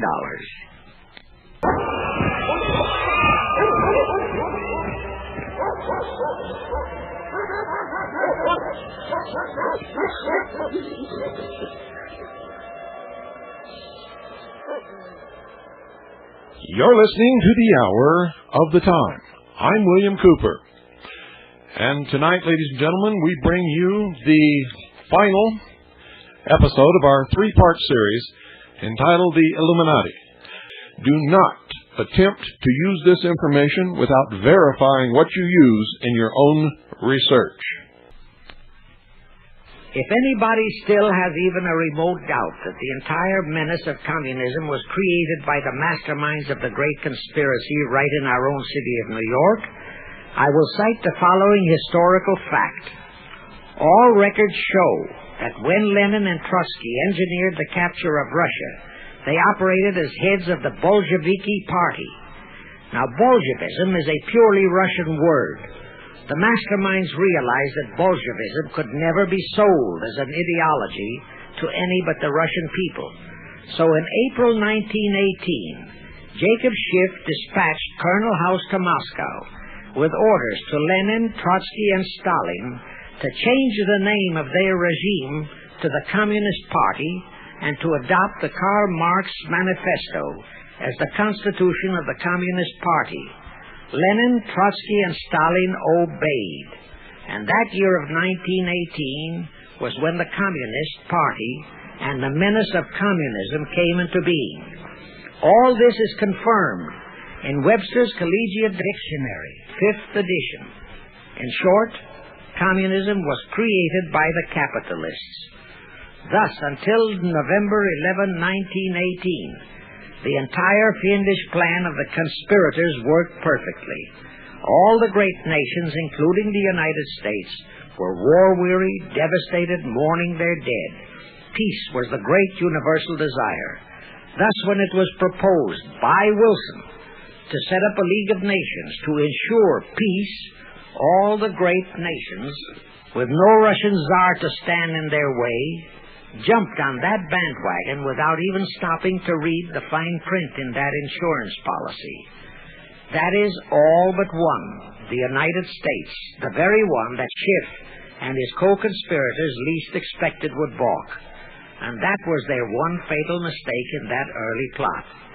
You see, when Schiff planted Woodrow Wilson in the White House, the conspirators assumed that they had the United States in the proverbial bag. Wilson had been perfectly built up as a great humanitarian. He supposedly became established as a God-man with the American people. There was every reason for the conspirators to have believed that he would easily hornswoggle Congress into buying the League of Nations sight unseen, exactly as the Congress of 1945 bought the United Nations sight unseen. But there was one man in the Senate in 1918 who saw through that scheme, just as the Russian Tsar did in 1814. He was a man of great political stature, almost as great as that of Teddy Roosevelt, and fully as astute. He was highly respected and trusted by all members of both houses of Congress, and by the American people. The name of that great and patriotic American was Henry Cabot Lodge, not the phony of today who called himself Henry Cabot Lodge Jr. until he was exposed. Lodge completely unmasked Wilson and kept the United States out of the League of Nations. Here it becomes of great interest to know the real reason for the Wilson League of Nations flop. As I previously stated, Schiff was sent to the United States to carry out 4 specific assignments. Number 1 and most important was to acquire complete control of the U.S. money system. Number 2, as outlined in the original Weishaupt Illuminati blueprint, he was to find the right kind of men to serve as stooges for the great conspiracy and promote them into the highest offices in our federal government, our Congress, our U.S. Supreme Court, and all federal agencies, such as the State Department, the Pentagon, the Treasury Department, etc. Number 3, destroy the unity of the American people by creating minority group strife throughout the nation, especially between the whites and blacks as outlined in Israel Cohen's book. Number 4, create a movement to destroy religion in the United States, with Christianity to be the chief target or victim. In addition, he was strongly reminded of the imperative directive in the Illuminati blueprint to achieve full control of all mass communications media, to be used to brainwash the people into believing and accepting all of the maneuverings of the great conspiracy. Schiff was warned that only control of the press, at that time our only mass communications media, would enable him to destroy the unity of the American people. Now then, Schiff and his co-conspirators did set up the NAACP, the National Association for the Advancement of the Colored People, in 1909. And in 1913 he set up the Anti-Defamation League of the B'nai B'rith. Both were to create the necessary strife. But in the early years, the ADL operated very timidly, perhaps for fear of a pogrom-like action by an aroused and enraged American people. And the NAACP was practically dormant because its white leadership didn't realize that they would have to develop firebrand Negro leaders, such as Martin Lucifer King, for one, to spark the then completely satisfied and contented mass of Negroes. In addition, he, Schiff, was busy developing and infiltrating the stooges to serve in all high places in our Washington government, and in the job of acquiring control of our money system and the creation of the 16th Amendment. He also was very busy with the organizing of the plot for the takeover of Russia.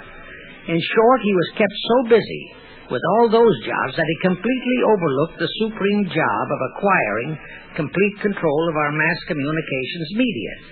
That oversight was the direct cause for Wilson's failure to lure the United States into the League of Nations, because when Wilson decided to go to the people to overcome the opposition of the lodge-controlled Senate, despite his established but phony reputation as a great humanitarian, he found himself faced by a solidly united people and by a loyal press whose only ideology was Americanism and the American way of life. At that time, due to the ineptness and ineffectiveness of both the ADL and the NAACP, there were no organized minority groups, no Negro problems, no so-called anti-Semitic problem to sway the people's thinking. There were no lefts, there were no rights, no prejudices for crafty exploitations. Thus, Wilson's League of Nations appeals fell on deaf ears. That was the end of Woodrow Wilson, the conspirator's great humanitarian. He quickly abandoned his crusade and returned to Washington, where he shortly died an imbecile brought on by syphilis. And that was the end of the League of Nations as a corridor into one world government. Of course, that debacle was a terrible disappointment to the masterminds of the Illuminati conspiracy. But they were not discouraged. As I have previously stressed, this enemy never quits. They simply decided to reorganize and try from scratch again. By this time, Schiff was very old and slow. He knew it. He knew that the conspiracy needed a new, younger, and more active generalship. So, on his orders, Colonel House and Bernard Baruch organized and set up what they called the Council on Foreign Relations, the new name under which the Illuminati would continue to function in the United States. The hierarchy, officers and directors of the CFR, is composed principally of descendants of the original Illuminati, many of whom had abandoned their old family names and acquired new Americanized names. For one example, we have Dillon, who was Secretary of Treasury of the United States, whose original name was Lepowski. Another example is Paley, head of the CBS TV channel, whose true name is Polinsky. The membership of the CFR is approximately 1,000 in number and contains the heads of virtually every industrial empire in America, such as Blau, president of the U.S. Steel Corporation, Rockefeller, king of the oil industry, Henry Ford II, and so on. And, of course, all the international bankers, also the heads of the tax-free foundations, are officers and or active CFR members.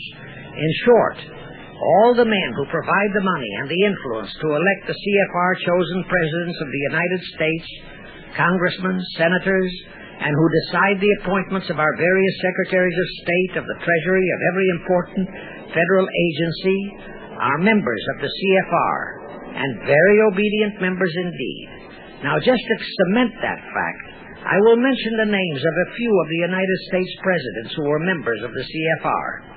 Franklin Roosevelt, Herbert Hoover, Dwight D. Eisenhower, Jack Kennedy.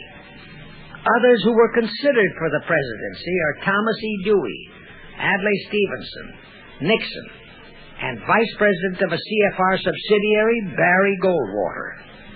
Among the important cabinet members of the various administrations, we have John Foster Dulles, Allen Dulles, Cordell Hull, John J. McCloy, Morgenthau, Clarence Dillon, Rusk, McNamara, and just to emphasize the red color of the CFR, we have as members such men as Alger Hiss, Ralph Bunch, Pazvolsky, Harry Dexter White, real name Weiss, Owen Lattimore, Philip Jeffy, etc., etc. Simultaneously, they were flooding thousands of homosexuals and other blackmailable characters into all the federal agencies from the White House down. Remember Johnson's great friend Jenkins and Bobby Baker? Now, there were many jobs the new CFR had to accomplish. They required much help. So their first job was to set up various subsidiaries to whom they assigned special objectives. I can't name all the subsidiaries in this recording, but the following are a few. The Foreign Policy Association, FPA, the World Affairs Council, WAC, the Business Advisory Council, BAC, the notorious ADA, Americans for Democratic Action, virtually headed by Walter Reuther, the notorious 1313 in Chicago. Barry Goldwater was, and no doubt still is, a vice president of one of the CFR subsidiaries. In addition, the CFR set up special committees in every state in the Union, to whom they assigned the various local state operations. Simultaneously, the Rothschilds set up similar CFR-like control groups in England, France, Germany, and other nations to control world conditions and cooperate with CFR to bring about another world war. But the CFR's first and foremost job was to get complete control of our mass communications media. The control of the press was assigned to Rockefeller.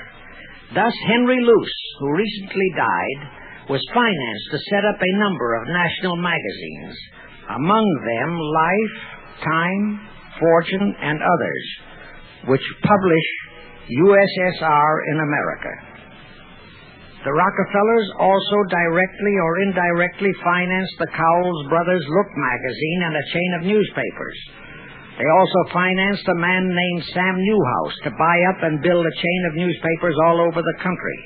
And the late Eugene Meyer, one of the founders of CFR, bought the Washington Post, Newsweek, the weekly magazine, and other publications. At the same time, CFR began to develop and nurture a new breed of scurrilous columnists and editorial writers, such as Walter Lippmann, Drew Pearson, the Alsops, Herbert Matthews, Irwin Canham, and others of that ilk, who called themselves liberals, who proclaimed that Americanism is isolationism, that isolationism is warmongerism, that anti-communism is anti-Semitism and racism. All that took time, of course, but today our entire press, except for some local small-town papers and weeklies published by patriotic organizations, is completely controlled by CFR stooges, and thus they finally succeeded in breaking us up into a nation of quarreling, wrangling, squabbling, hating factions. Now, if you still wonder about the slanted news and outright lies you read in your paper, you have the answer. To the Lehmans, Goldman Sachs, Kuhn Loeb, and the Warburgs, the CFR assigned the job of getting control of the motion picture industry, Hollywood, radio and television, and believe you me, they succeeded. If you still wonder about the strange propaganda broadcasts by the Ed Murrows, Chet Huntley, Howard K. Smith, Eric Severide, Drew Pearson, and others of that ilk, you have the answer.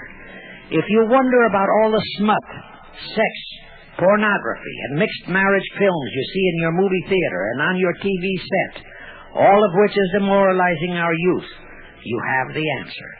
The whole story of the CFR conspiracy takeover of our mass communications media is far too long to include in this recording, but you can find it in the News Bulletin number 125, entitled How to Get the Reds Out of Communications Media. It was published and brought up to date by the Cinema Educational Guild.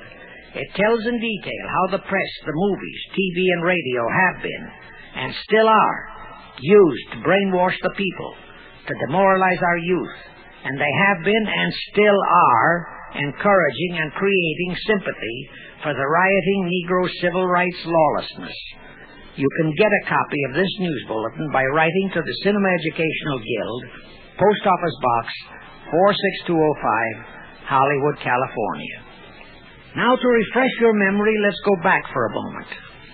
Wilson's plot had torpedoed all chances of transforming that League of Nations into the conspirators' hoped-for one-world government housing. So the Jacob Schiff plot had to be done all over again, and they organized the CFR to do it. We also know how successfully the CFR did that job of brainwashing and destroying the unity of the American people. But as was the case with the Schiff plot, the climax and the creation of a new housing for their one-world government required another world war, a war that would be even more horrible and more devastating than the First World War, in order to get the people of the world to again clamor for peace and a means to end all wars. But the CFR realized that the aftermath of World War II would have to be more carefully planned, so that there would be no escape from the new one-world trap, another League of Nations, that would emerge from the new war, the trap we now know as the United Nations. And they hit upon a perfect strategy to ensure that no escape. Here's how they did it.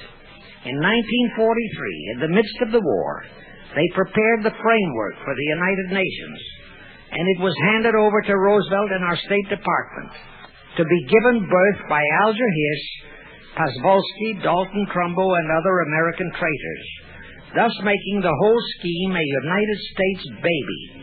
Then, to fix our parenthood, New York City was to become the nursery for the monstrosity. After that, we could hardly walk out on our own baby, now could we? Anyway, that's how the conspirators figured it would work, and so far it has. And the liberal Rockefeller donated the land for the United Nations building. The United Nations Charter was written by Alger Hiss, Pozwolsky, Dalton Trumbo, and other CFR stooges. A phony so-called UN conference was set up in San Francisco in 1945. All the so-called representatives of 50-odd nations gathered there, promptly signed the charter, and the despicable traitor Alger Hiss flew to Washington with it, elatedly submitted it to our Senate, and the Senate, elected by our people to safeguard our security, signed the charter without so much as reading it. The question is, how many of our senators were even then traitorous stooges of the CFR? Anyway, it was thus that the people accepted the United Nations as a holy of holies, and enabled traitor Earl Warren to virtually destroy our Constitution by basing all his traitorous decisions on the UN Charter, thus making that charter virtually our law of the land. However, for all the dirty work that had to be done to solidify the UN, the new housing of the One World plot, they still required the aid of our leaders in Washington. So now I will emphasize the fiendish cleverness of the CFR masterminds. To the vast majority of the American people, our foreign policy for many years has been a complete enigma. Most of us simply can't understand why this great nation is seemingly floundering so helplessly in the art of diplomacy. We can't understand why our leaders are seemingly so confused and bewildered in all their dealings with Moscow, France, and other nations, and with the UN. We always hear them proclaiming that in view of our overwhelming economic and military superiority, we must always lead from strength. Yet at all the summit meetings and conferences, they cringe and stammer and stutter, and so to speak, come out with their tails between their hind legs. We can't understand the foreign aid to Tito, an avowed enemy, to Poland, an avowed enemy, to all the avowed communist nations. We can't understand why the expenditure of hundreds of billions of dollars has failed to slow down, let alone stop, the march of communism.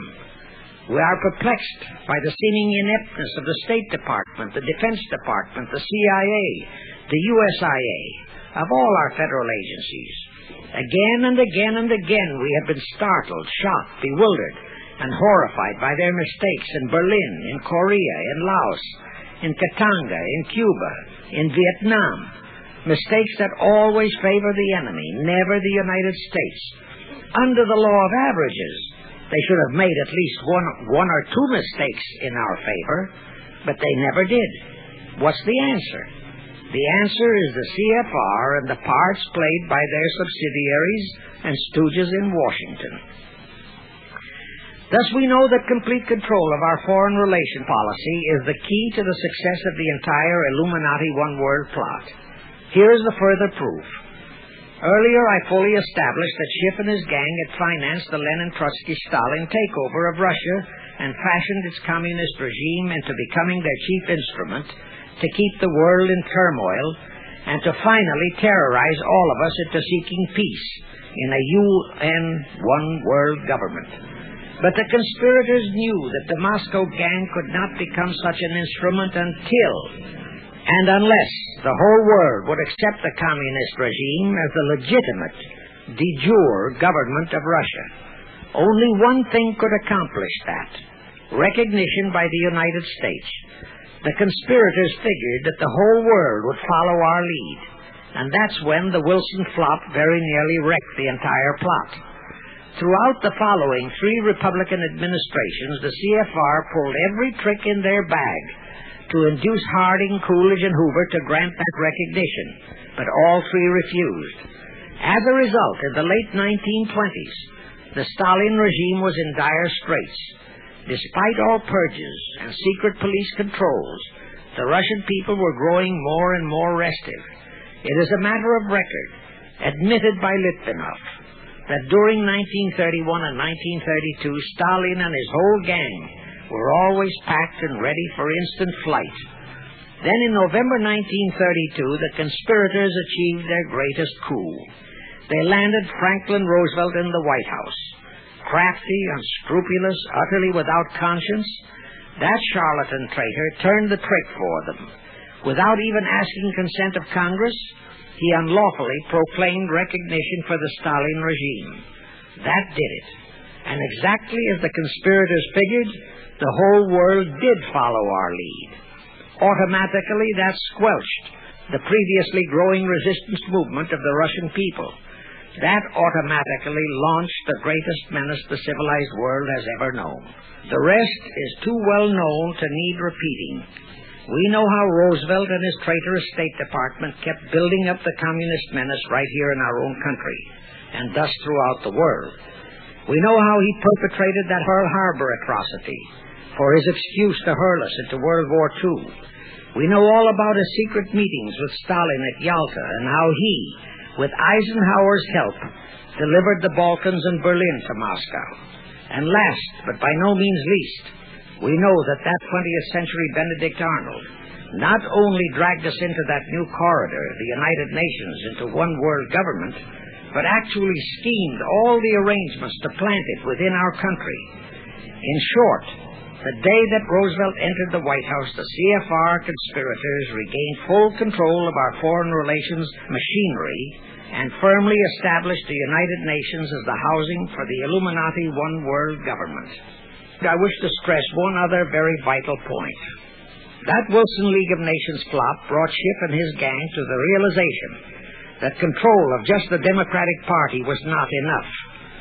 True, they could create a crisis during the Republican administration, as they did in 1929 with their Federal Reserve manufactured crash and depression, which would bring another Democrat stooge back into the White House.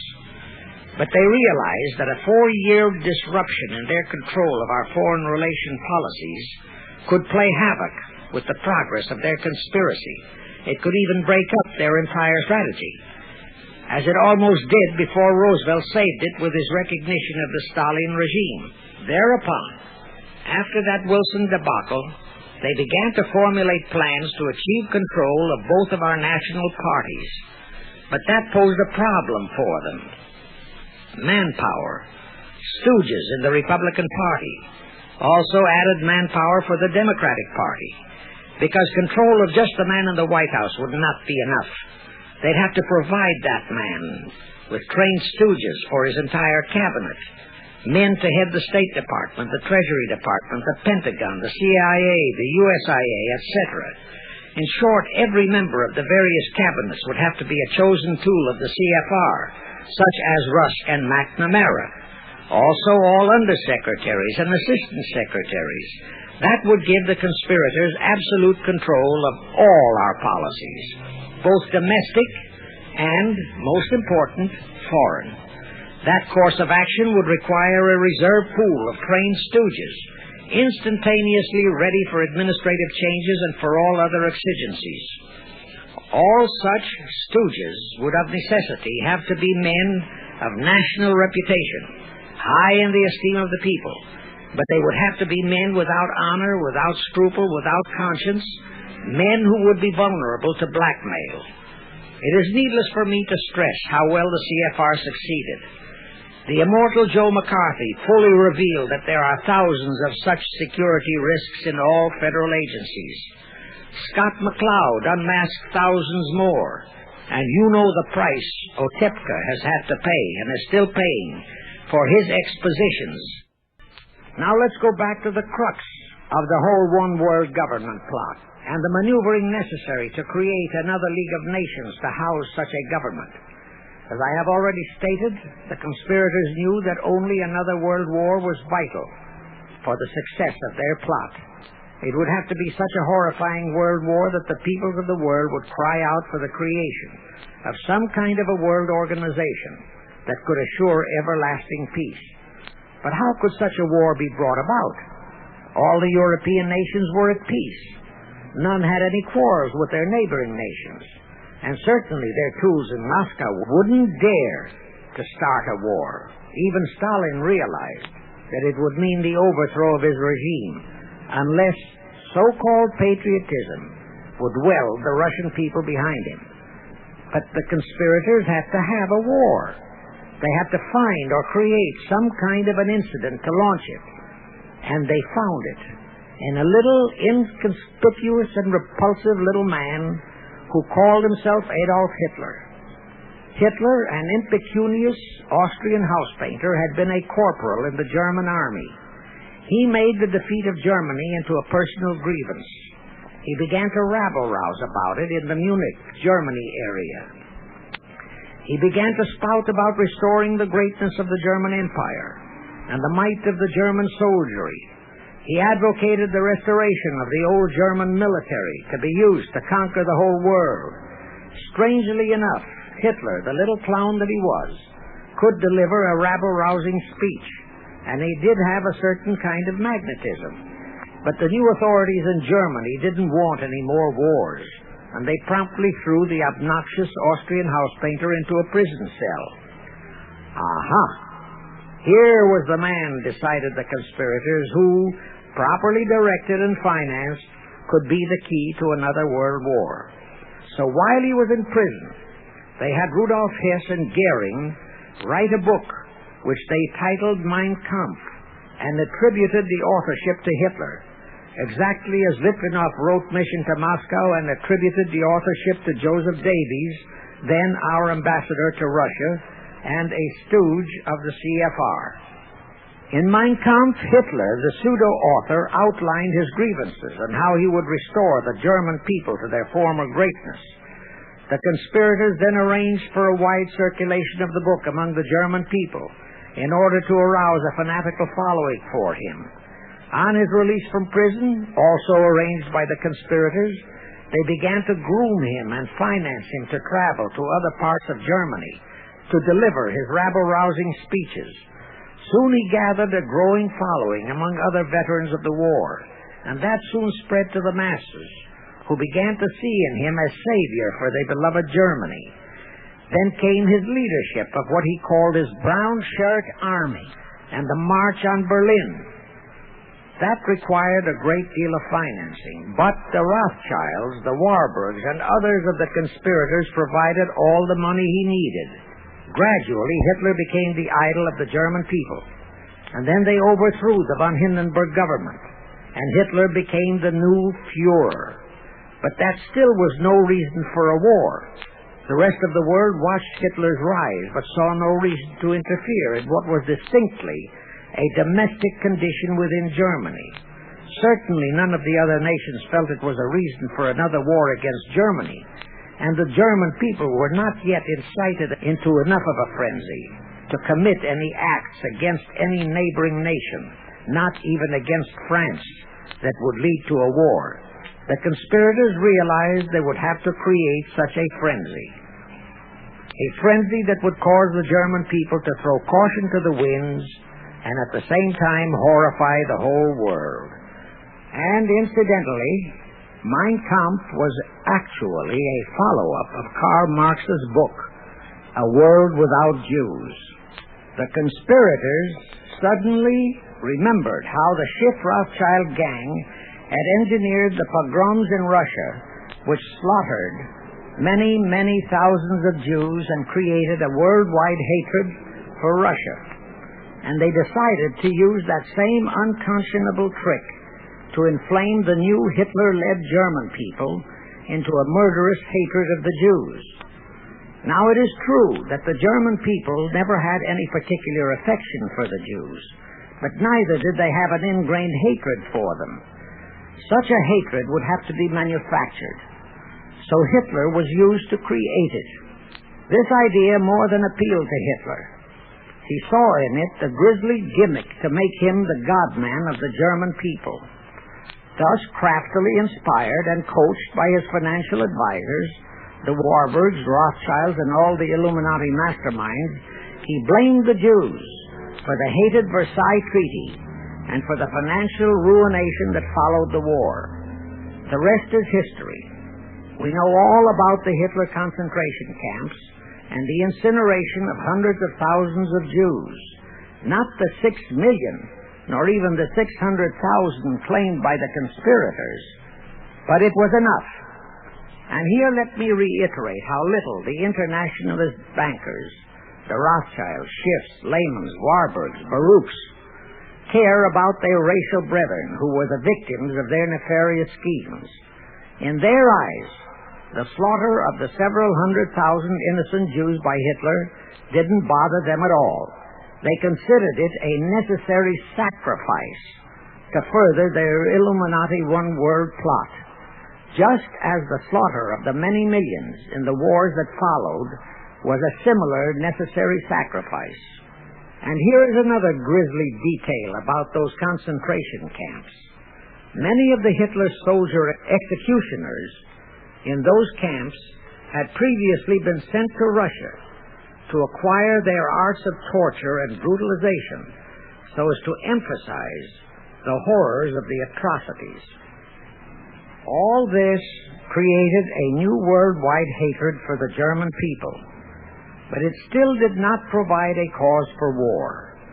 Thereupon Hitler was incited to demand the Sudetenland. You remember how Chamberlain and the then diplomats of Czechoslovakia and France surrendered to that demand. That led to further Hitlerian demands for territories in Poland and in the French Tsar territories. Those demands were rejected. Then came his pact with Stalin. Hitler had been screaming hatred against communism. Oh, how he ranted against communism. But actually, Nazism was nothing but socialism, and communism is, in fact, socialism. But Hitler disregarded all that. He entered into a pact with Stalin to attack and divide Poland between them. While Stalin marched into one part of Poland, for which he was never blamed, the Illuminati mastermind saw to that. Hitler launched a blitzkrieg on Poland from his side. The conspirators finally had their new world war.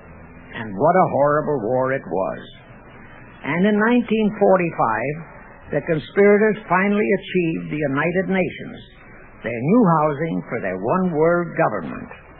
And truly amazing, all of the American people hailed this foul outfit as a holy of holies. Even after all the true facts about how the UN was created were revealed, the American people continued to worship that evil outfit. Even after Alger Hiss was unmasked as a Soviet spy and traitor, the American people continued to believe in the UN. Even after I had publicly revealed the secret agreement between Hiss and Molotov, that a Russian would always be the head of the military secretariat, and by that token, the real master of the UN, most of the American people continued to believe that the UN could do no wrong.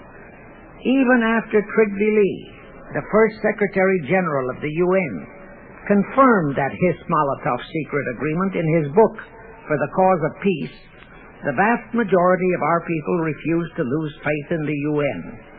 Even after the truth about the Korean War was revealed, how the Russian General Vasiliev, head of that UN military secretariat, was given a leave of absence by the UN so that he could take command of the North Koreans and Red Chinese who were fighting the so-called UN police action under our own General MacArthur, who by orders of the UN was fired by the pusillanimous Truman in order to prevent his winning that war, our people still believed in the UN.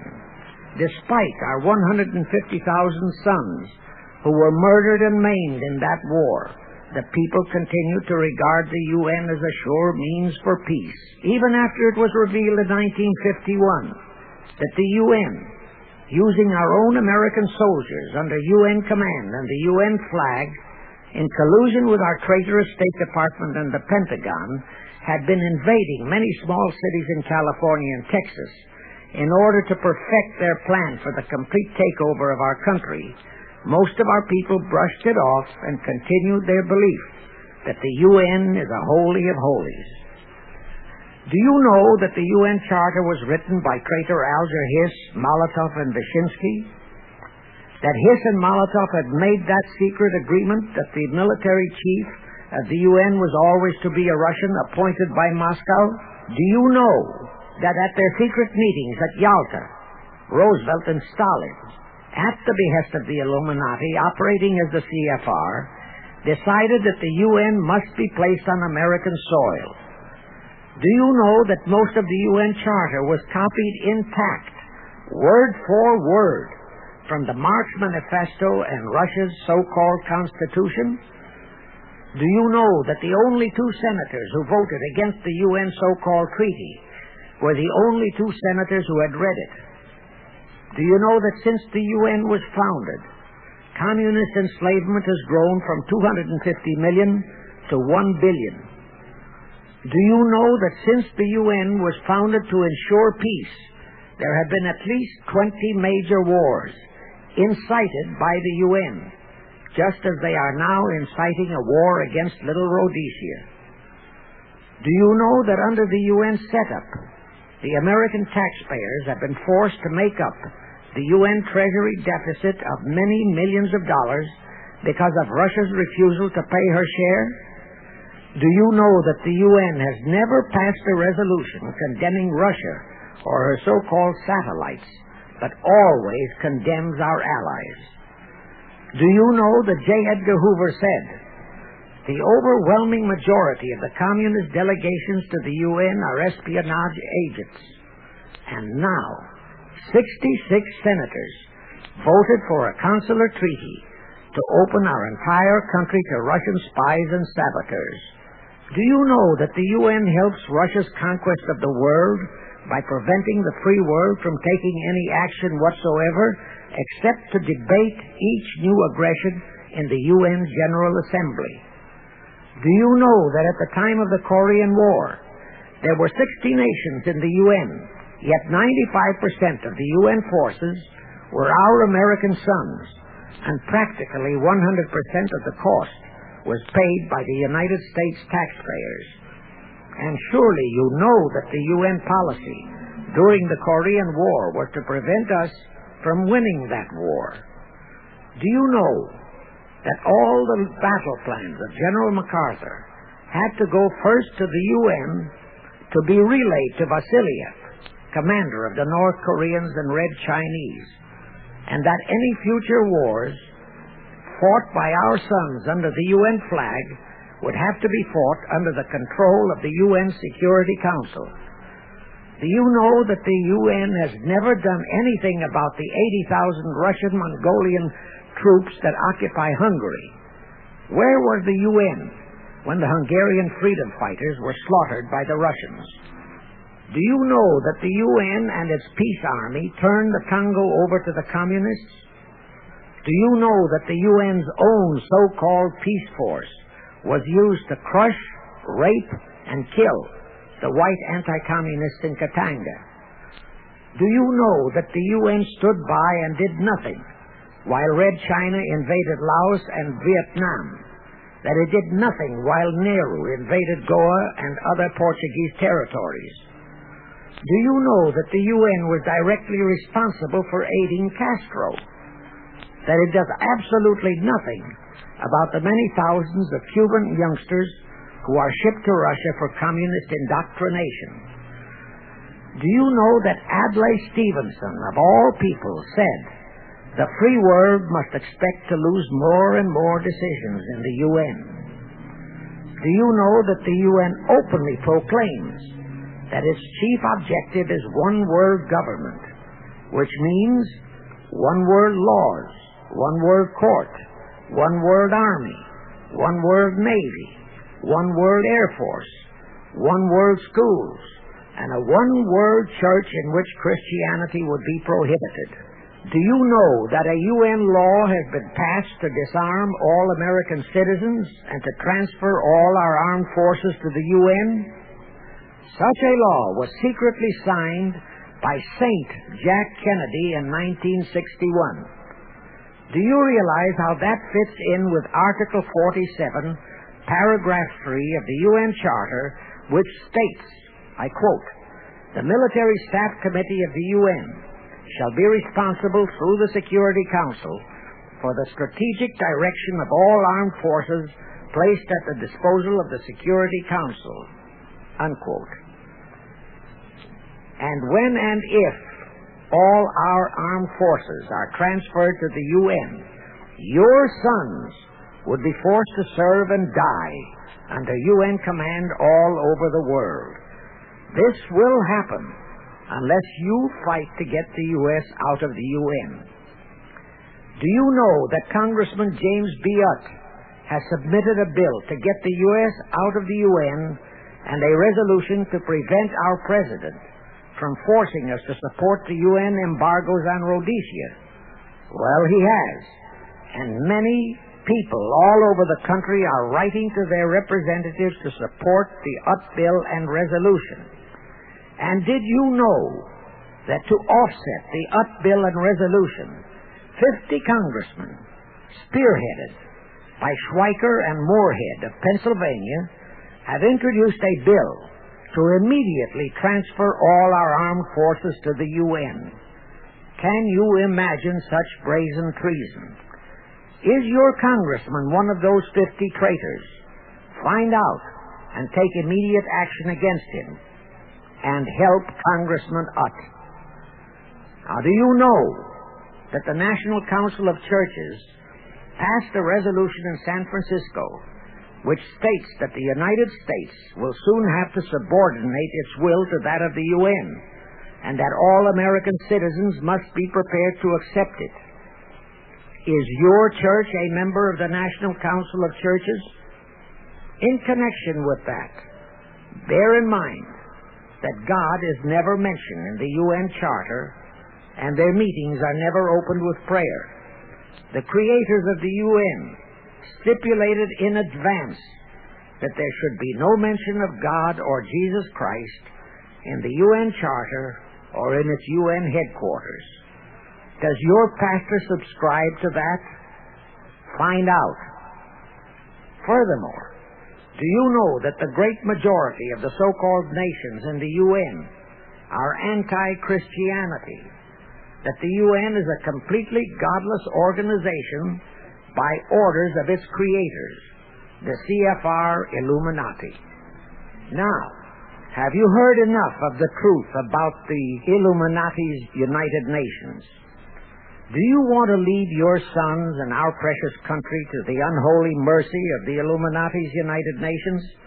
If you don't, write, telegraph, or phone your representatives and senators that they must support Congressman Utt's bill to get the U.S. out of the UN and the UN out of the U.S.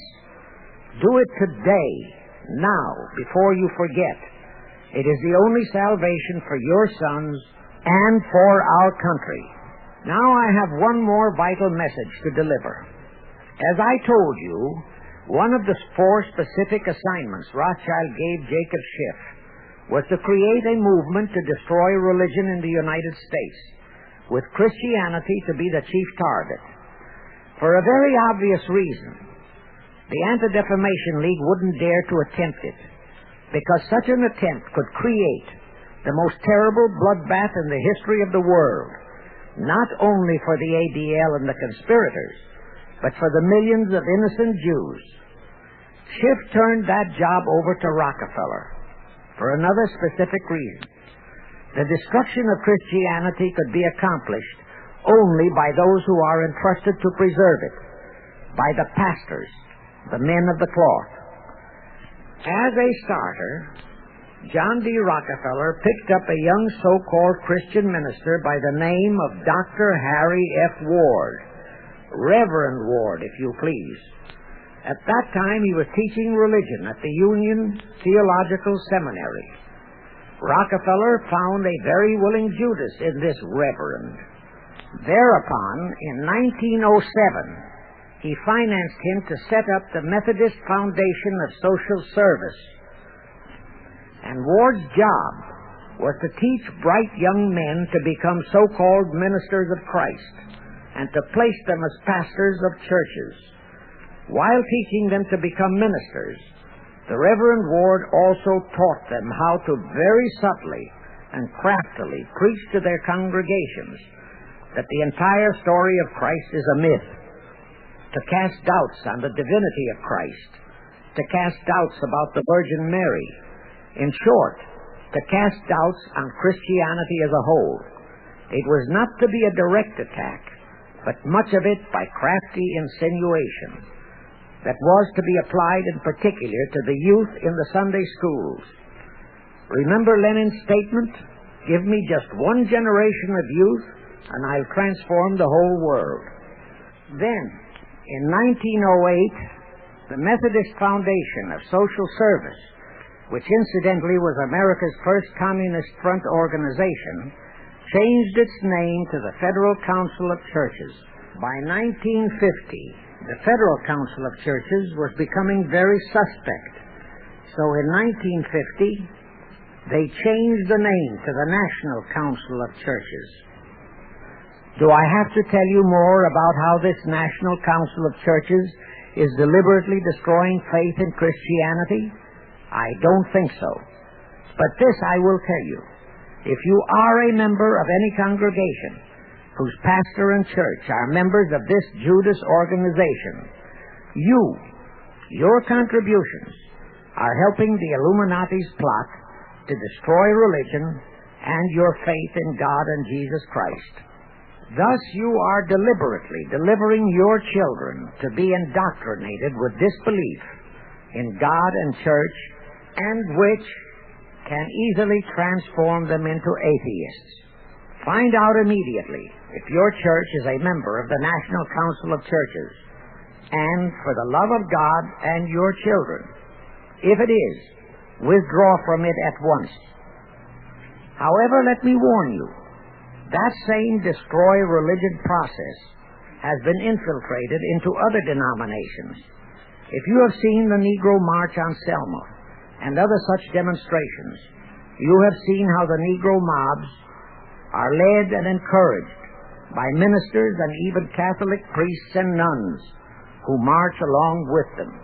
As a matter of fact, the Mormon Church is about the only one I know of that is clean of that kind of Judas infiltration. But of course, there are many individual churches and pastors who are honest and sincere. Find one such for yourself and for your children. Incidentally, this same Reverend Harry F. Ward was also one of the founders of the American Civil Liberties Union, a notorious pro-communist organization. He was the actual head of it from 1920 to 1940. He also was a co-founder of the American League Against War and Fascism, which, under Browder, became the Communist Party of the United States. In short, Ward's entire background reeked of communism, and he was identified as a member of the Communist Party. He died a vicious traitor to both his church and country.